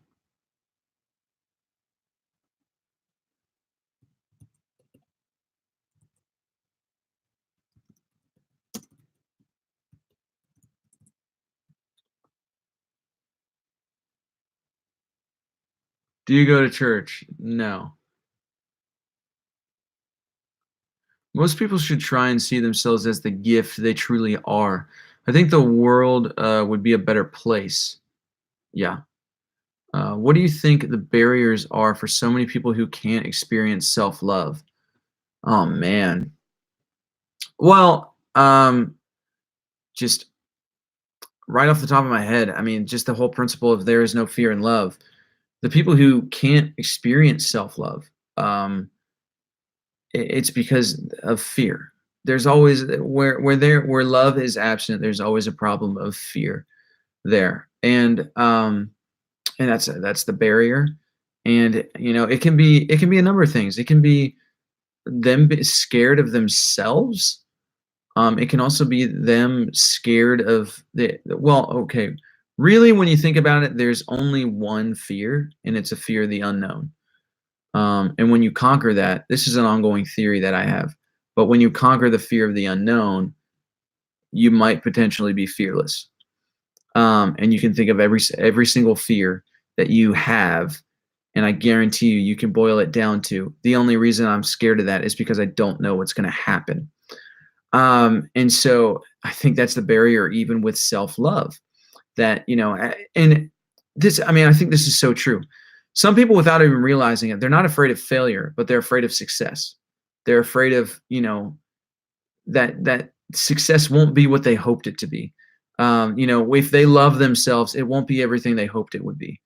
Or they if they love themselves and they're not at the right place in life, then was it all really real? Was it all really worth it? Do I actually love myself? Or they're afraid that they're going to become prideful and arrogant and they're going to be just like their dad or mom or whatever the case may be, and they don't want to be that. So they would rather hate themselves and live in pain than love who they really are and risk possibly being like somebody who they hate.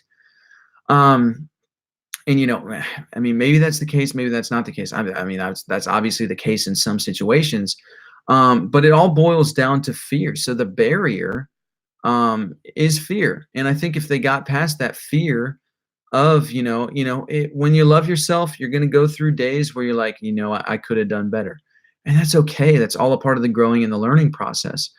And it's just a shame because I do think that loving yourself is the first step, period. But loving yourself is you always normally do it. It's not just in the mind. It's not just the way you think about yourself, but it's in the actions that you take. It's how you treat yourself. You know, treat yourself, just like Parks and Rec kind of thing. But really, I mean, it's like loving yourself and people realizing the gift that they are. Like you got to treat yourself. You got to help yourself. No, I am worthy of this. I do deserve to do this for me. Um, yeah, I mean, the barrier is just fear. And I know that. Even though I can't pinpoint it because it's totally subjective to the individual. It's totally subjective to who who it is and how they feel about themselves. It's completely subjective. But the objectivity in it is it always boils down to fear and them being afraid of themselves. But I think for people to realize the gift that they are, they have to plant themselves and they have to be brave enough to put themselves inside a community that is loving towards them and that is able to tell them who they are and what they mean and that they are a gift. They are a gift to the world and that they are valuable. They are worth it. And I think that obviously it takes them loving themselves to take that first step to plant themselves in that community. Um, but and people can help them realize that. But if they learn to depend on people for their self-love, then that'll fall apart. But again, that's all in the growing and learning process. So yeah, the barrier is fear.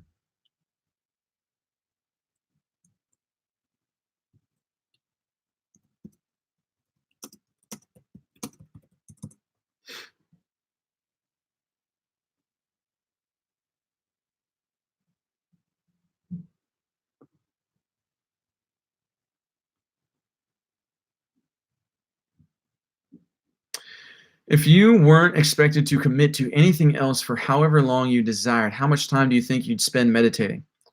All of it, all of my time. I've already decided. When I've done the things that I want to do in life, I'm gonna like live in the mountains and meditate. uh, Obviously that could change, but that's what I think I'm gonna do.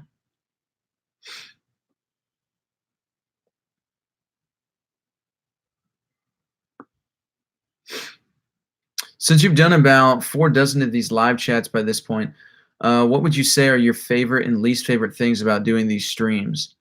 Oh man, least favorite things is skipping over people, and I love one-on-one relationships. If I could, I would love to like sit down like one-on-one with everybody that's a part of these streams and like have an actual conversation with them. I'm not able to do that on these live streams, which is why I have a Discord channel, which is why I have a Patreon account, which is why on my Patreon account I have a separate live stream where people are able to call in and I can have a one-on-one conversation with them. I'm still waiting for more people to be involved so that I'm not doing the chat with just like 3 people, even though I could, and I'm sure I will, sometime here soon because more personal time with those people. So it's skipping over people's questions. It's not being able to be like have super personal conversation. Um, but at the same time, it's like I mean, I like doing the live streams. There's of course ups and downs. Sometimes I'm not feeling it. Um, but at the same time, I'm good at improv. I'm good at being on my toes. Like I've always been good at that. I think there's more things that I like about live stream than I hate about it, or that I don't like about it. Because I don't think I hate anything about it, but there's just some things that I don't like. But I think I like it more than I don't like it.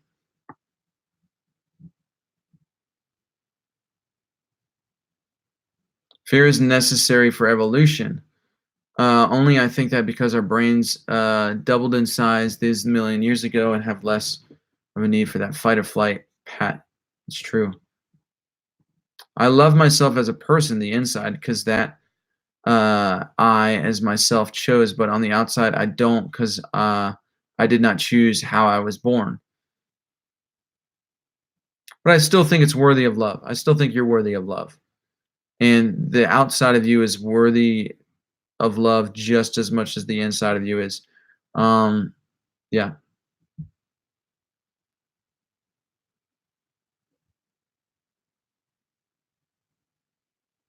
Mason, 100%. That's what's up. You sounded like a pastor right now. Old habits die hard. I don't know.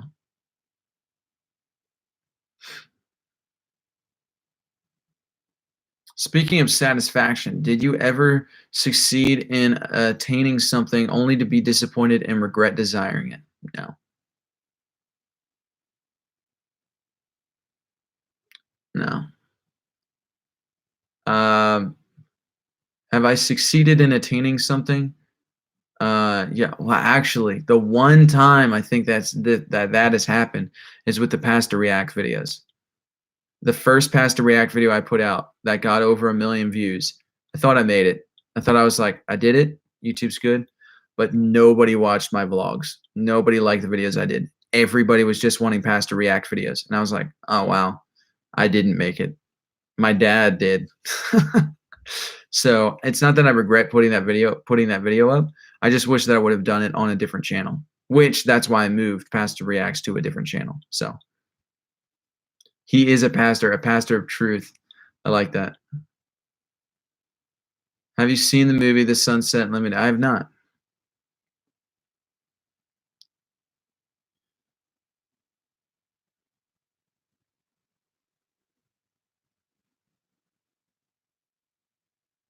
So when was the date of that fan meetup again?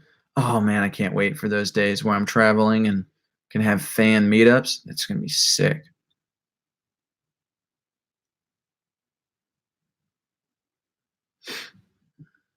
Love what? A conversation? Phone call? Mason, you said I would love that.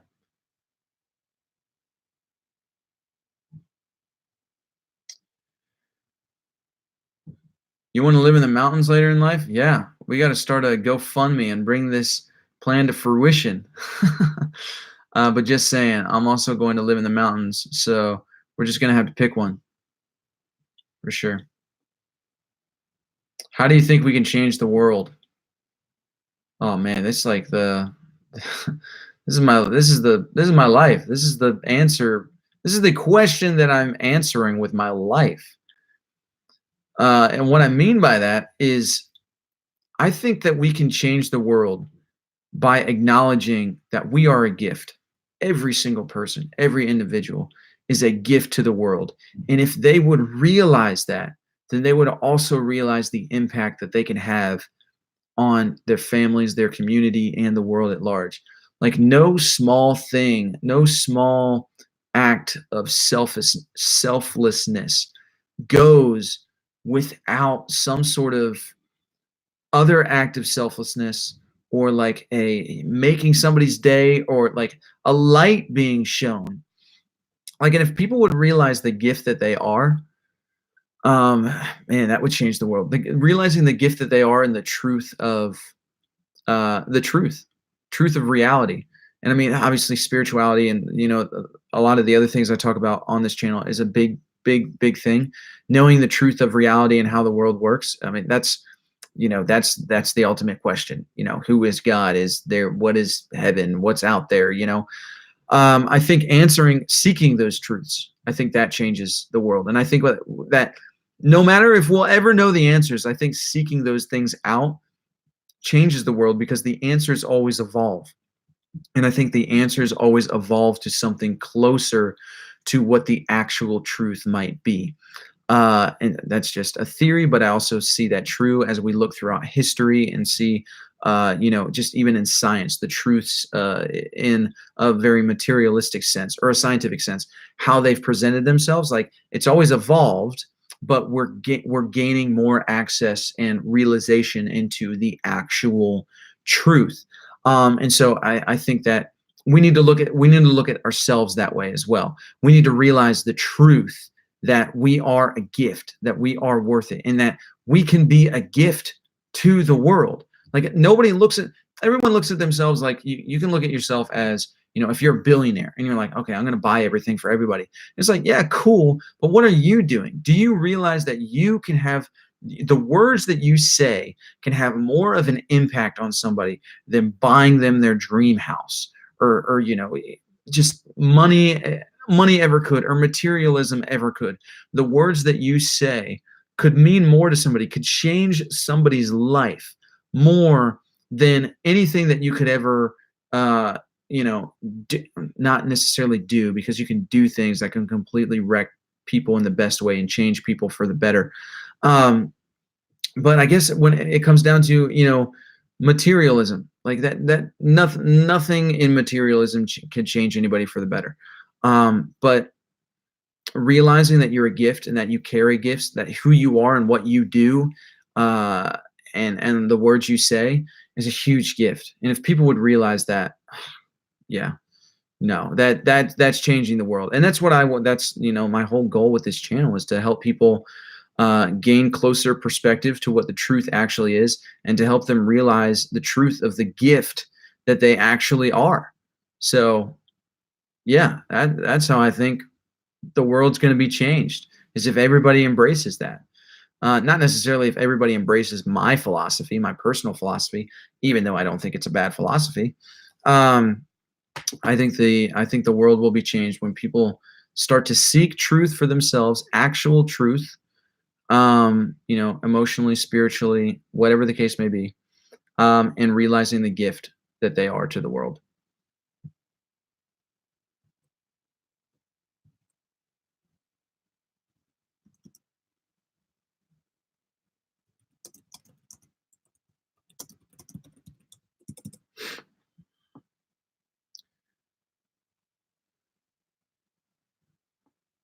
I think you and your dad both did a great job on the video. I feel you're completely underrated.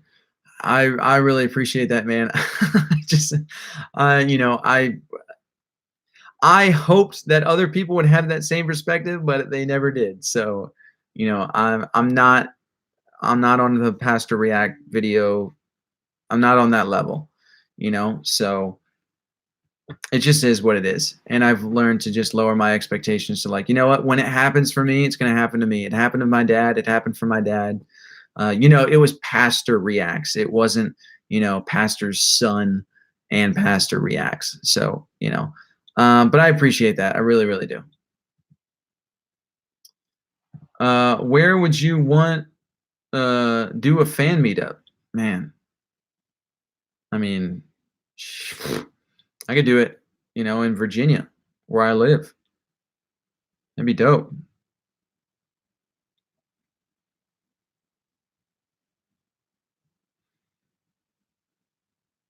If God exists, I can ask him a question. The one question I would ask him is the Bible from him? Yes or no? Will determine the follow-up question I will ask next. I have a lot. So what if he said yes, what would be your next question?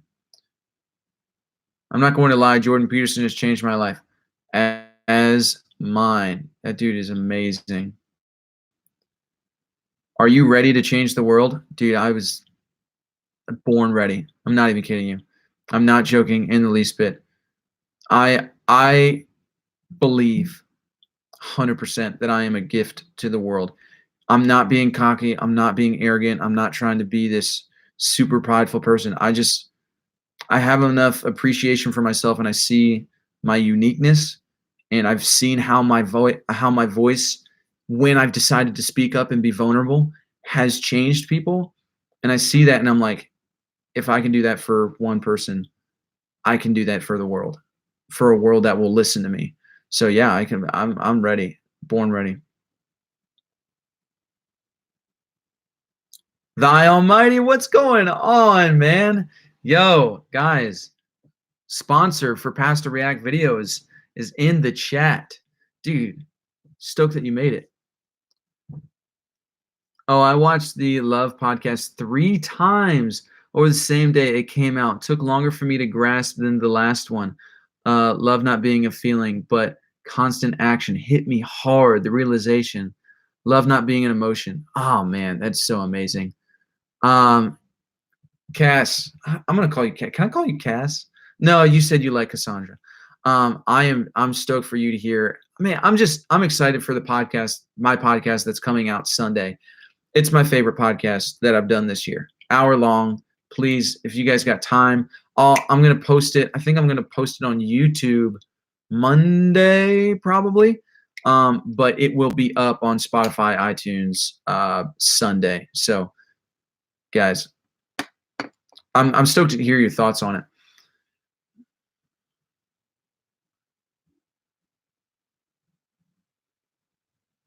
I wish I had the courage to know that I was a gift to the world. My religion, though, has told me it is prideful to think that way, and old mindsets are often hard to shake. Yeah, so here's the thing. That and I thought the same way, but here's the thing. If you were if religion, right? If you were created by God and God said it is good, then if you're by you not loving yourself, you're insulting God and you're insulting his creation. But you didn't ever hear that or think of that, because when I had that same thought and I told some people about it who had been learning to love themselves for years, that shook me. I was like, oh my God, yeah. If I'm like hating myself and not loving myself, yeah, I'm kind of insulting God. And I'm saying that he didn't do a good enough job. It's an interesting thought to have.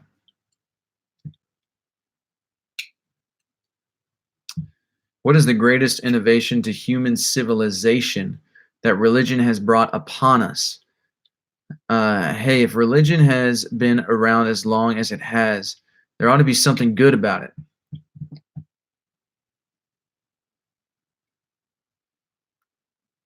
I don't know. Great architectural buildings. That's a good question. I really don't have an answer to that. I don't know. Do you have an answer? What would your answer be?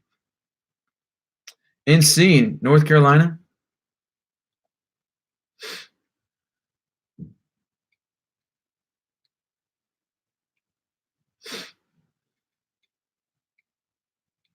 Damn, good point. That thought never crossed my mind. You have no idea how helpful that is. Yeah, dude. It's actually it's humility to love yourself. And that's man, and that's the thing. It's not pride to love yourself. It's pride when you become the difference between pride and arrogance, the difference between pride and humility when loving yourself is if you believe that you're a gift to the world, then and you love yourself in that way, then you'll do something about it. The people who love themselves out of pride, they don't do anything about it. They just think they're the shit. And they're just like, oh yeah, everybody's gonna come to me. I'm dope. Like, whatever. It's like, yeah, you're prideful. I will forever follow the what are we pretending we know today religion. Yeah. You can call me Cass, no worries. Well, what do you like? Do you like Cassandra or do you like Cass? I that just came out, Cass. So if you like it, then I'll do it. But I want to call you what you like to be called.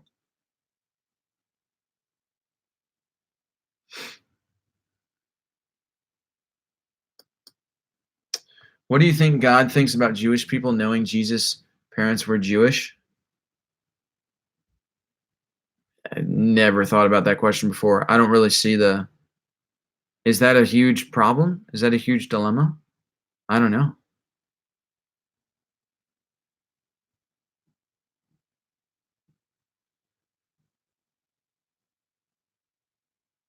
You can know your worth and not think you're better than the next guy. This is true. The difference is attitude. Pride is my sin. Pride is also my son. I'm back. Family drama. Well, I'm glad you're back, Lily. Sorry to hear about the family drama. Sin stands for son in what?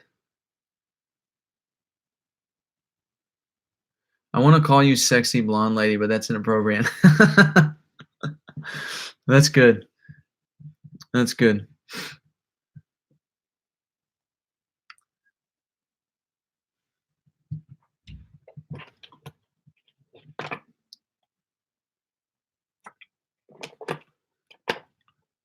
Well, if I had my choosing, I'm gonna go for Cassie because that's what everyone calls me.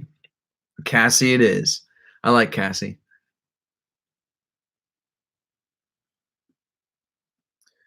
I said earlier that I believe religion exists because people didn't have answers to things and therefore wanted a motivation to keep going. Religion acted as an authority of sorts that motivated people to do things much greater than themselves, such as build civilizations. I get it. I said earlier that I believe religion exists because people didn't have answers to things and therefore wanted to motivate. Yeah. No, I mean, in that regard, yes.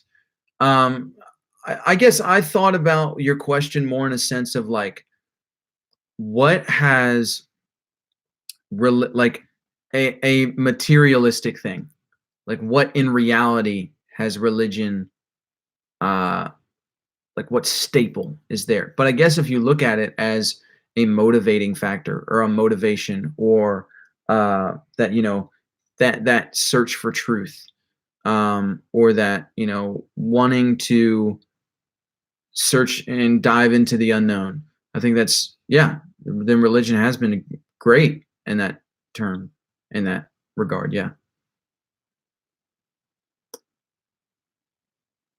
Tell me that again. Oh, I like that.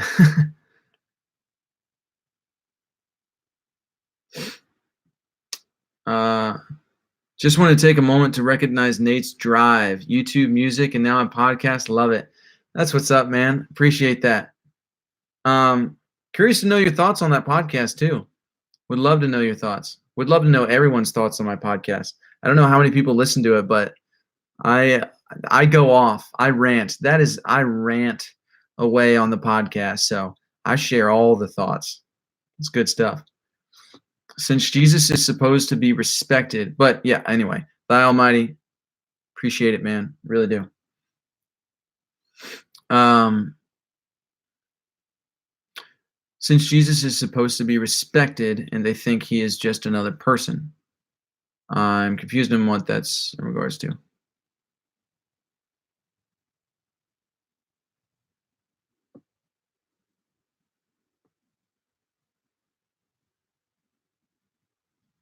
I just want to start a YouTube channel and a podcast on mental health. What can you offer for advice for somebody who is just starting? Shaler, you should check out a podcast called All In with Jordan Apodaca. It's Apodaca, I think.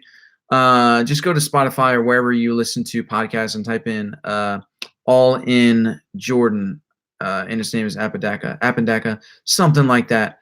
But I actually did a podcast with him, and I talked about how I got started. I talked about everything that you need to know to really get started. Talked about all of that. So I talk about it a lot on that podcast. So check that out, and also check out his podcast because it's pretty great.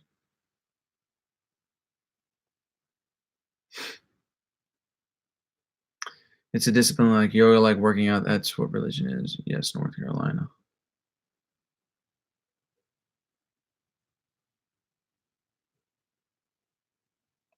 Looking at what humanity has done, with its free will and freedoms, do you believe they should dictate how their lives should be lived?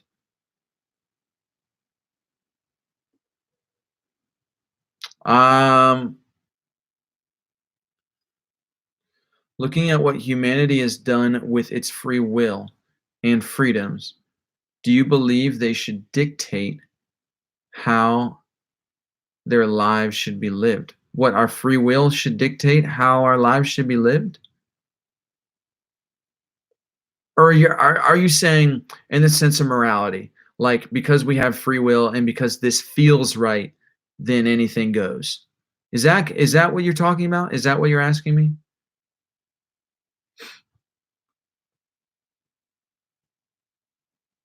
I loved your last. I'm really glad that you guys appreciate my last podcast episode.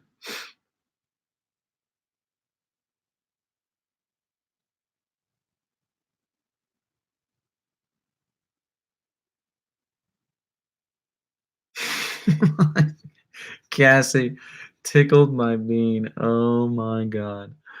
Oh, that's fantastic. The definition of the world's pride is opposite from what God's pride is. Explain that.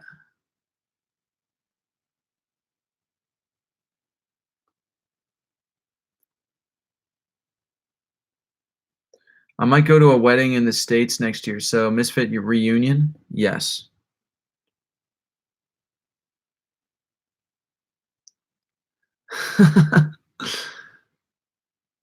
Yeah, I think there was a language barrier there, Cassie. I think maybe there may have. Yeah. Thanks. Clever name here, and I checked out a few of them. And in all honesty, you handle topics very well. You can keep the conversation going, which is the most tricky part about being a host.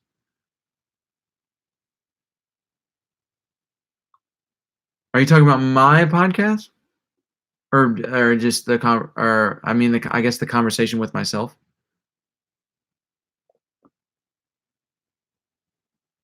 It's hard to explain on here. Okay.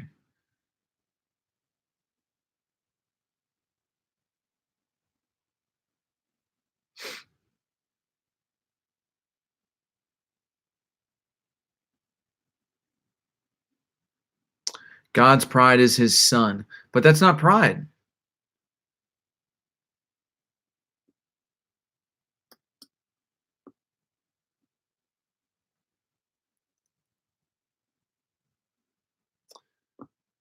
He knew what I thought you meant, so maybe language barrier is a thing, but not for me and Nate. That's true. Who do you look to for inspiration? Shaler coming at me with the good questions, man.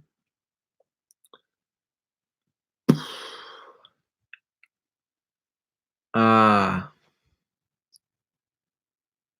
I don't know if I look. I really, honestly, I don't know if I look to any other individual as inspiration.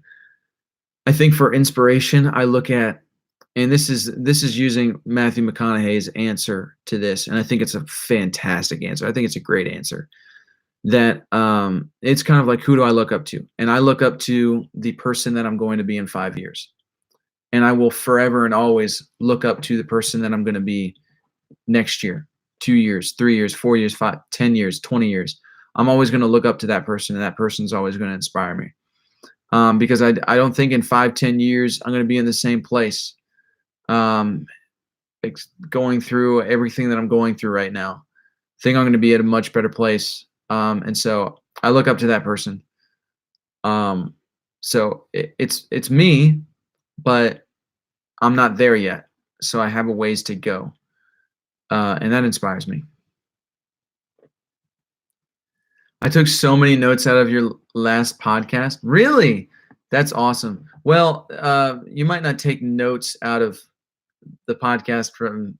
Now I'm really curious. Now I'm really curious what you guys are going to think of my podcast Sunday. But yes, your podcast. My bad. That sounds a little confusing. It's all good, man. I'm really glad that you appreciate my podcast. I'm glad you're listening to it. But just to give you guys a taste, um, A lot of people have asked me about my opinion on the simulation theory, if this life is just a simulation. And I never had an opinion on it until about a week and a half ago. I think I possibly experienced it, and it was a night that I'll remember for the rest of my life. Yeah. So I told that story and I podcasted about it, and yeah, it was wild. It was insane. It was insane. Um, but yeah, I questioned reality and I felt like everything was a simulation and podcasted about the whole thing.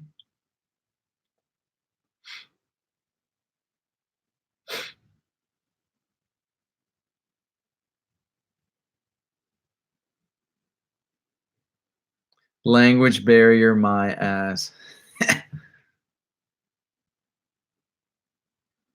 Oh, somebody was thanking me for liking the merch. The other part was about you. Got it.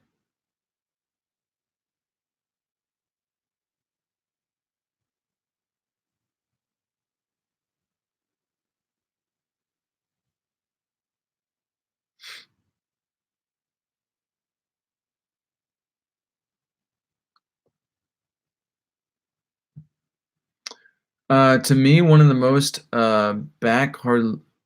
handly said realities of human history is that much of the innovations and luxuries we see uh, were the work of people who busted their asses because they were given empty promises. That, yeah, yeah, that's true.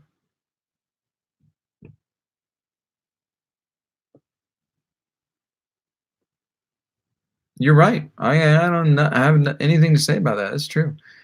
That Matthew McConaughey. Yep, Matthew McConaughey.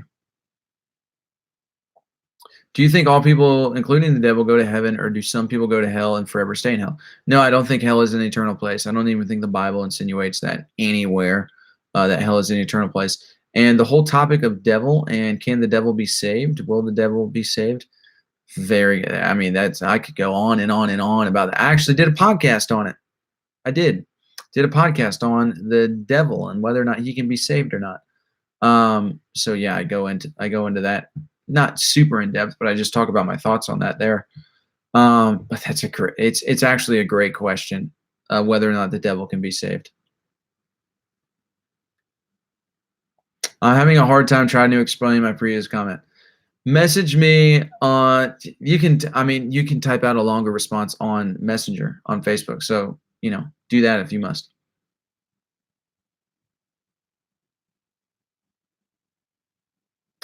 You will be in a better place. You've already laid your foundation inside yourself. You did experience it. Don't worry, they have been all amazing. We are blessed by your content and grateful for every video, never doubt. Sweet.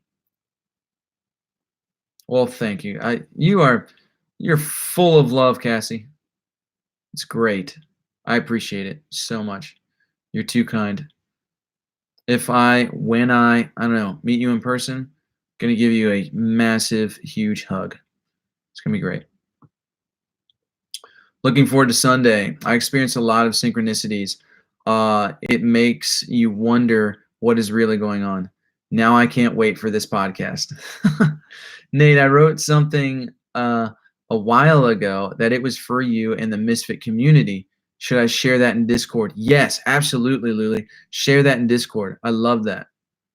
You should share it wherever you feel comfortable, Luli. This whole show.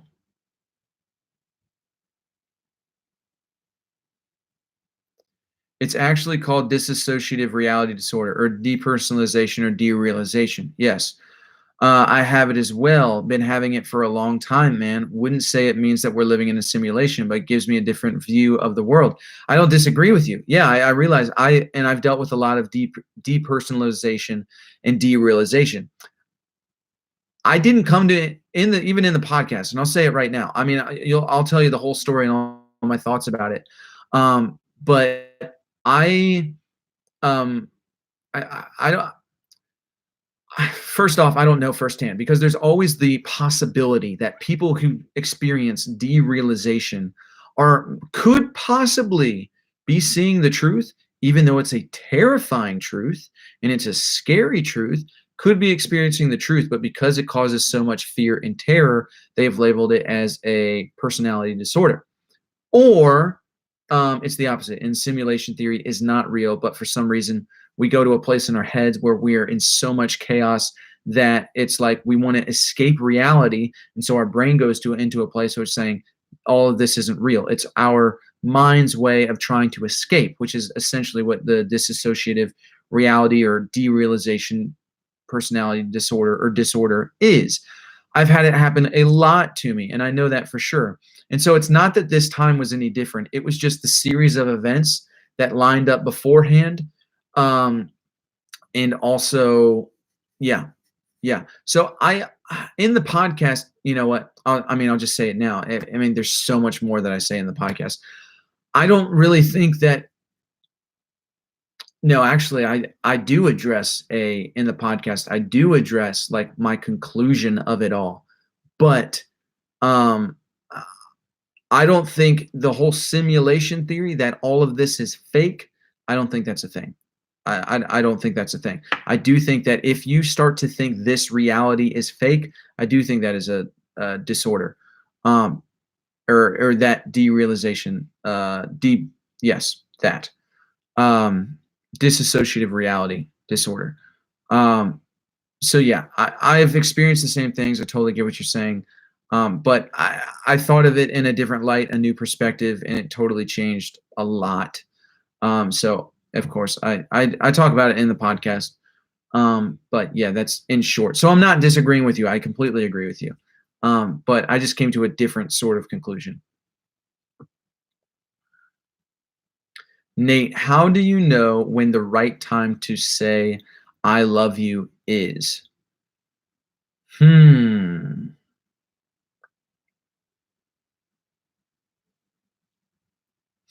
That's a great question. I think the right time to say I love you is when there's some trust there, is when there's some like I know like I trust you enough to know that I can screw up, I can do all these things, and you'll still be there for me, and you'll still let like the whole accountability and responsibility thing, that's actually the case. But also I think there's oh, I just lost my train of thought. Um,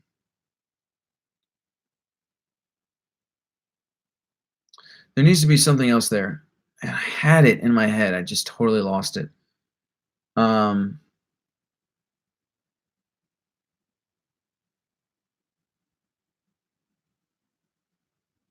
oh, okay. There has to be a mutual understanding between the two people of what that means. Because in my last relationship, I loved my ex, loved her, still do. A part of me always will, for sure. But me and her had two different concepts of what love meant. And so it ended up really hurting me more than actually helping the relationship. So I think there needs to be a mutual understanding of when you say I love you, the other person knows what you're saying. Yeah. I'm going to have to think about that question a bit more though, because it's a great question. Because I think there's more to it than that, but that's just off the top of my head what I think. I've been writing and painting nonstop for days. It's crazy. Uh, when you can be responsible for that person we educated. Hey, it's true. Yeah. Ooh, hell is eternal as it's a place that will last for eternity. However, humans are not eternal and not given immortality until we are raised and saved. Therefore, and the unsaved will experience the second death. See, but that's so you're an annihilationist. Essentially, I would assume so, because that's basically annihilationism. Um, where where in the Bible, just curious, where in the Bible do you see that it says hell is eternal?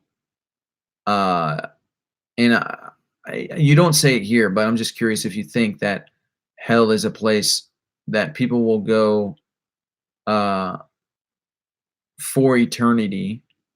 Um, but if there's going to be like everyone's going to be tortured and that's going to be last for eternity. Well, you say the unsaved will experience the second death, so I guess annihilationism, they will cease to exist. Okay, I get that. Um, but hell is an eternal. I mean, why would that? Why would that be? So, okay, there's actually so much. There's actually so much in that. I'm guessing. Okay, do you believe that hell is eternal and that people will be there for all eternity, or that um only like okay, you say the unsaved, but I'm answering my own question because you said it in the thing. Um, but why do you think hell is eternal then? That's my question. Where do you get that hell is eternal?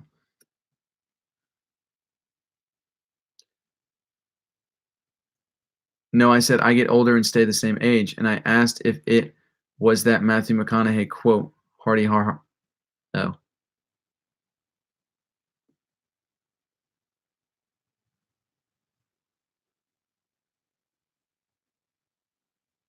I don't know if I don't think. Are you asking me if Matthew McConaughey said I get older and stay the same age? I don't think so. May I am like way over the 2 hour thing.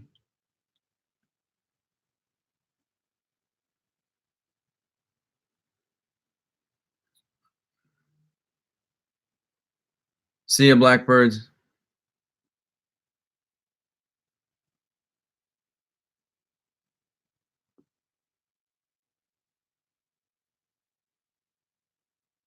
What's one thing you wished more Christians understood? Belief. And they actually understood the responsibility and the weight of belief and what it means to believe in God.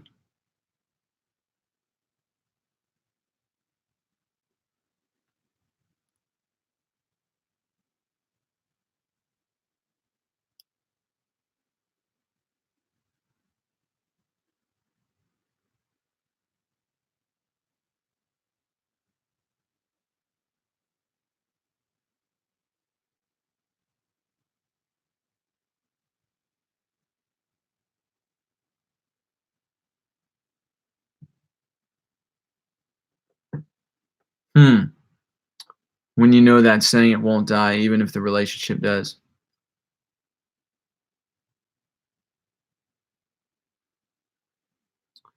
Do you believe we are awakening to evil in some sense? But I think as the darkness gets darker, the light gets lighter.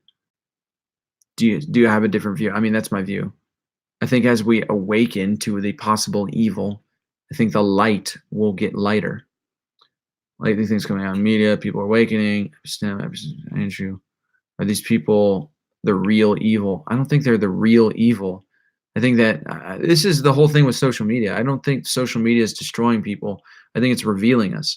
So I don't think evil. I mean, I don't think evil is necessarily awakening. I think it's just being revealed. Um, and so as evil is revealed, the light will triumph. The light will come out even more. I mean, darkness is the absence of light. So if you're seeing more darkness, then it's because you're seeing it. So there's light being shed on it.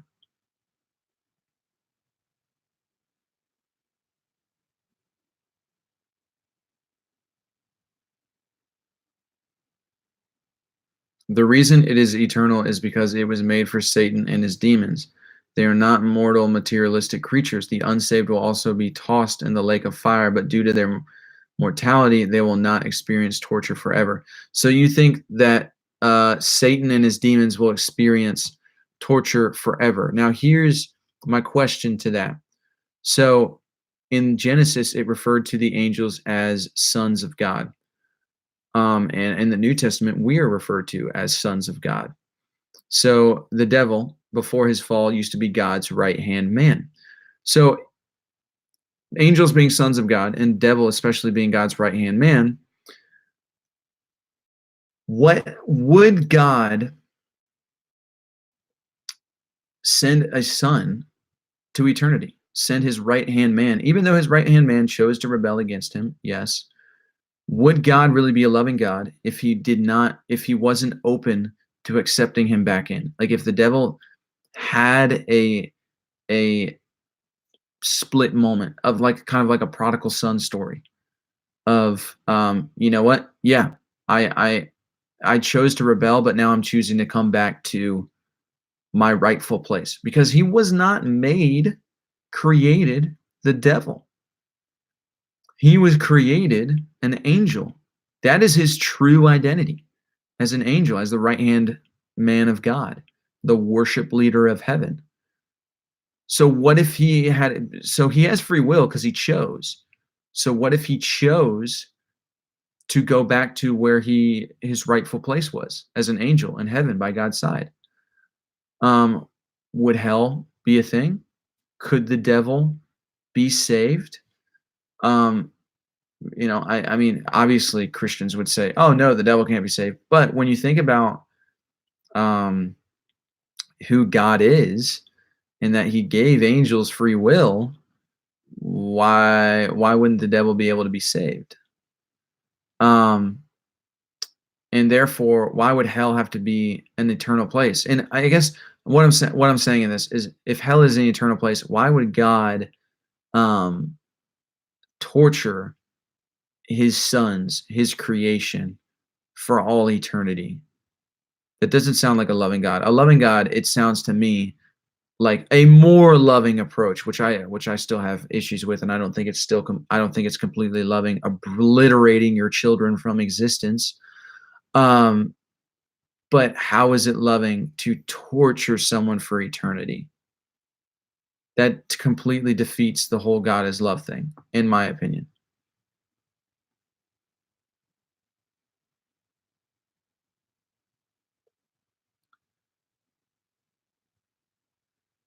The way you said it was so matter of fact, powerful. I'm still waiting for you to accept my friend request on Facebook. I would love for you to be in the group. Dude, I thought I accept yo, I need to accept that. I need to do that right now. Um, and I saw your Instagram thing. I haven't accepted the group thing yet. I've still been meaning to do that. Gotta do that. Don't be afraid of those who kill the body but cannot kill the soul. Rather be afraid of the one who can destroy both soul and body. Okay. Yeah.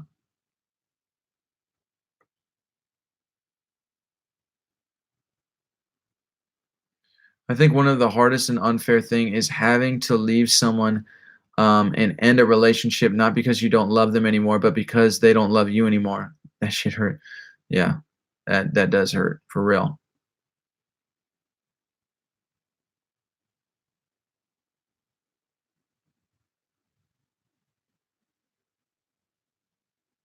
I have heard of the law of attraction. I usually only go 2 hours. I'm at 2 hours and 23 minutes, so I'm gonna go here real soon, guys. I'm kind of feeling it.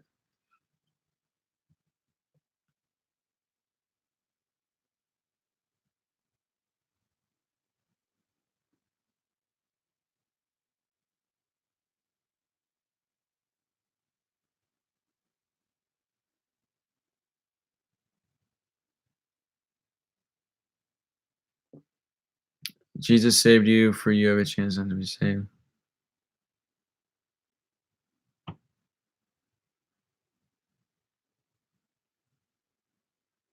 My view is that the devil had more knowledge and understanding than we humans did, as he got to experience God's glory firsthand. Therefore, by rejecting God firsthand without being tempted by a third party, he was held more responsible for his actions. That's I think that's ludicrous. I mean, I understand what you're saying, and that's another response that I get. That's what my dad says. That's my dad's response to those questions when I've asked it to him. So I know that that's a typical response, but my thing is God desires very intimate relationship.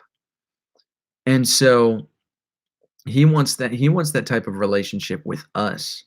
I mean, that's why, he died on the cross so that he could live inside of us. He said he prays God, just as Father, just as me and you are one, let them be one with me. And he also says, I desire for them to be with me in my glory and for me to be with them. He wants a very close, intimate relationship with us. So why would he want that? intimate relationship, and then us possibly creating or doing some sort of wrong, and then him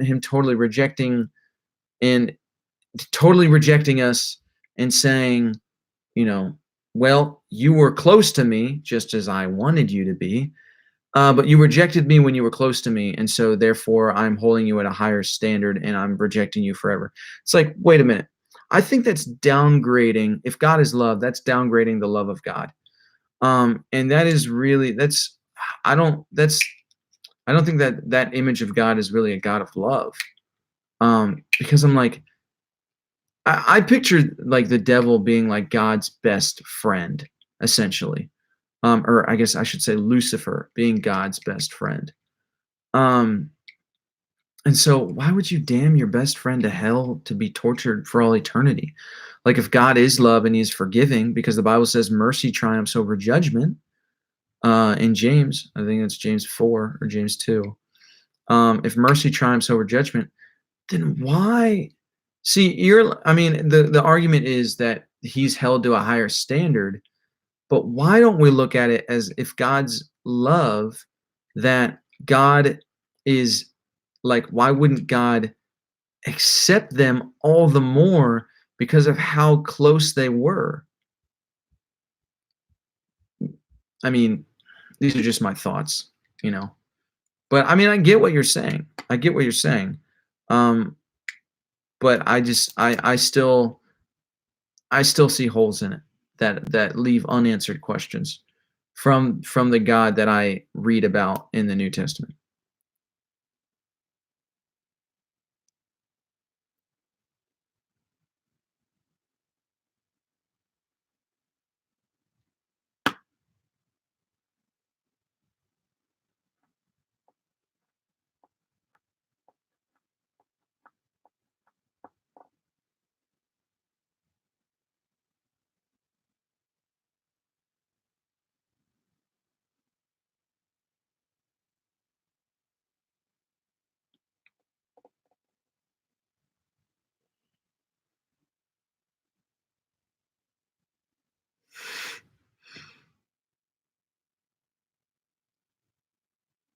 Have you visited a church when you left Christianity? Yeah, I went to my dad's church a few weeks ago for pastor appreciation.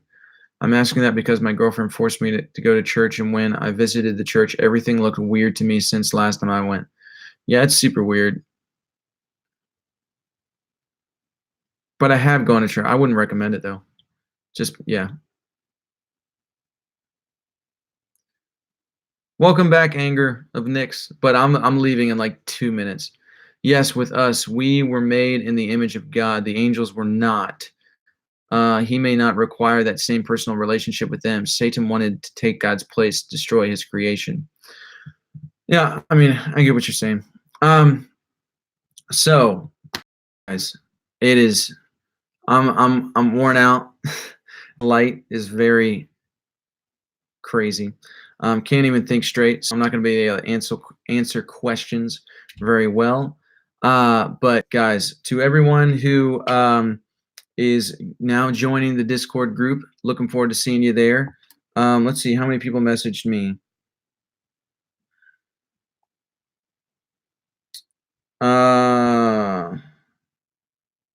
Not many people. Misfits. All right, that's 2. So we got, yo guys, there's still like 5 places for the Discord stuff. So if you want to be in the community, go and check out my latest status in the community post. Message me on Facebook, #Misfits. You'll get into the Discord community for free. So make it happen quick. And yeah, hope to see you guys there. But guys, appreciate all of you guys. You are amazing. Thanks for all the questions. Thanks for all the encouragement. Love it. Yeah, new podcast coming out Sunday. Listen to it. Let me know what you guys think. And yeah, I'll catch you guys next week. All right. Peace.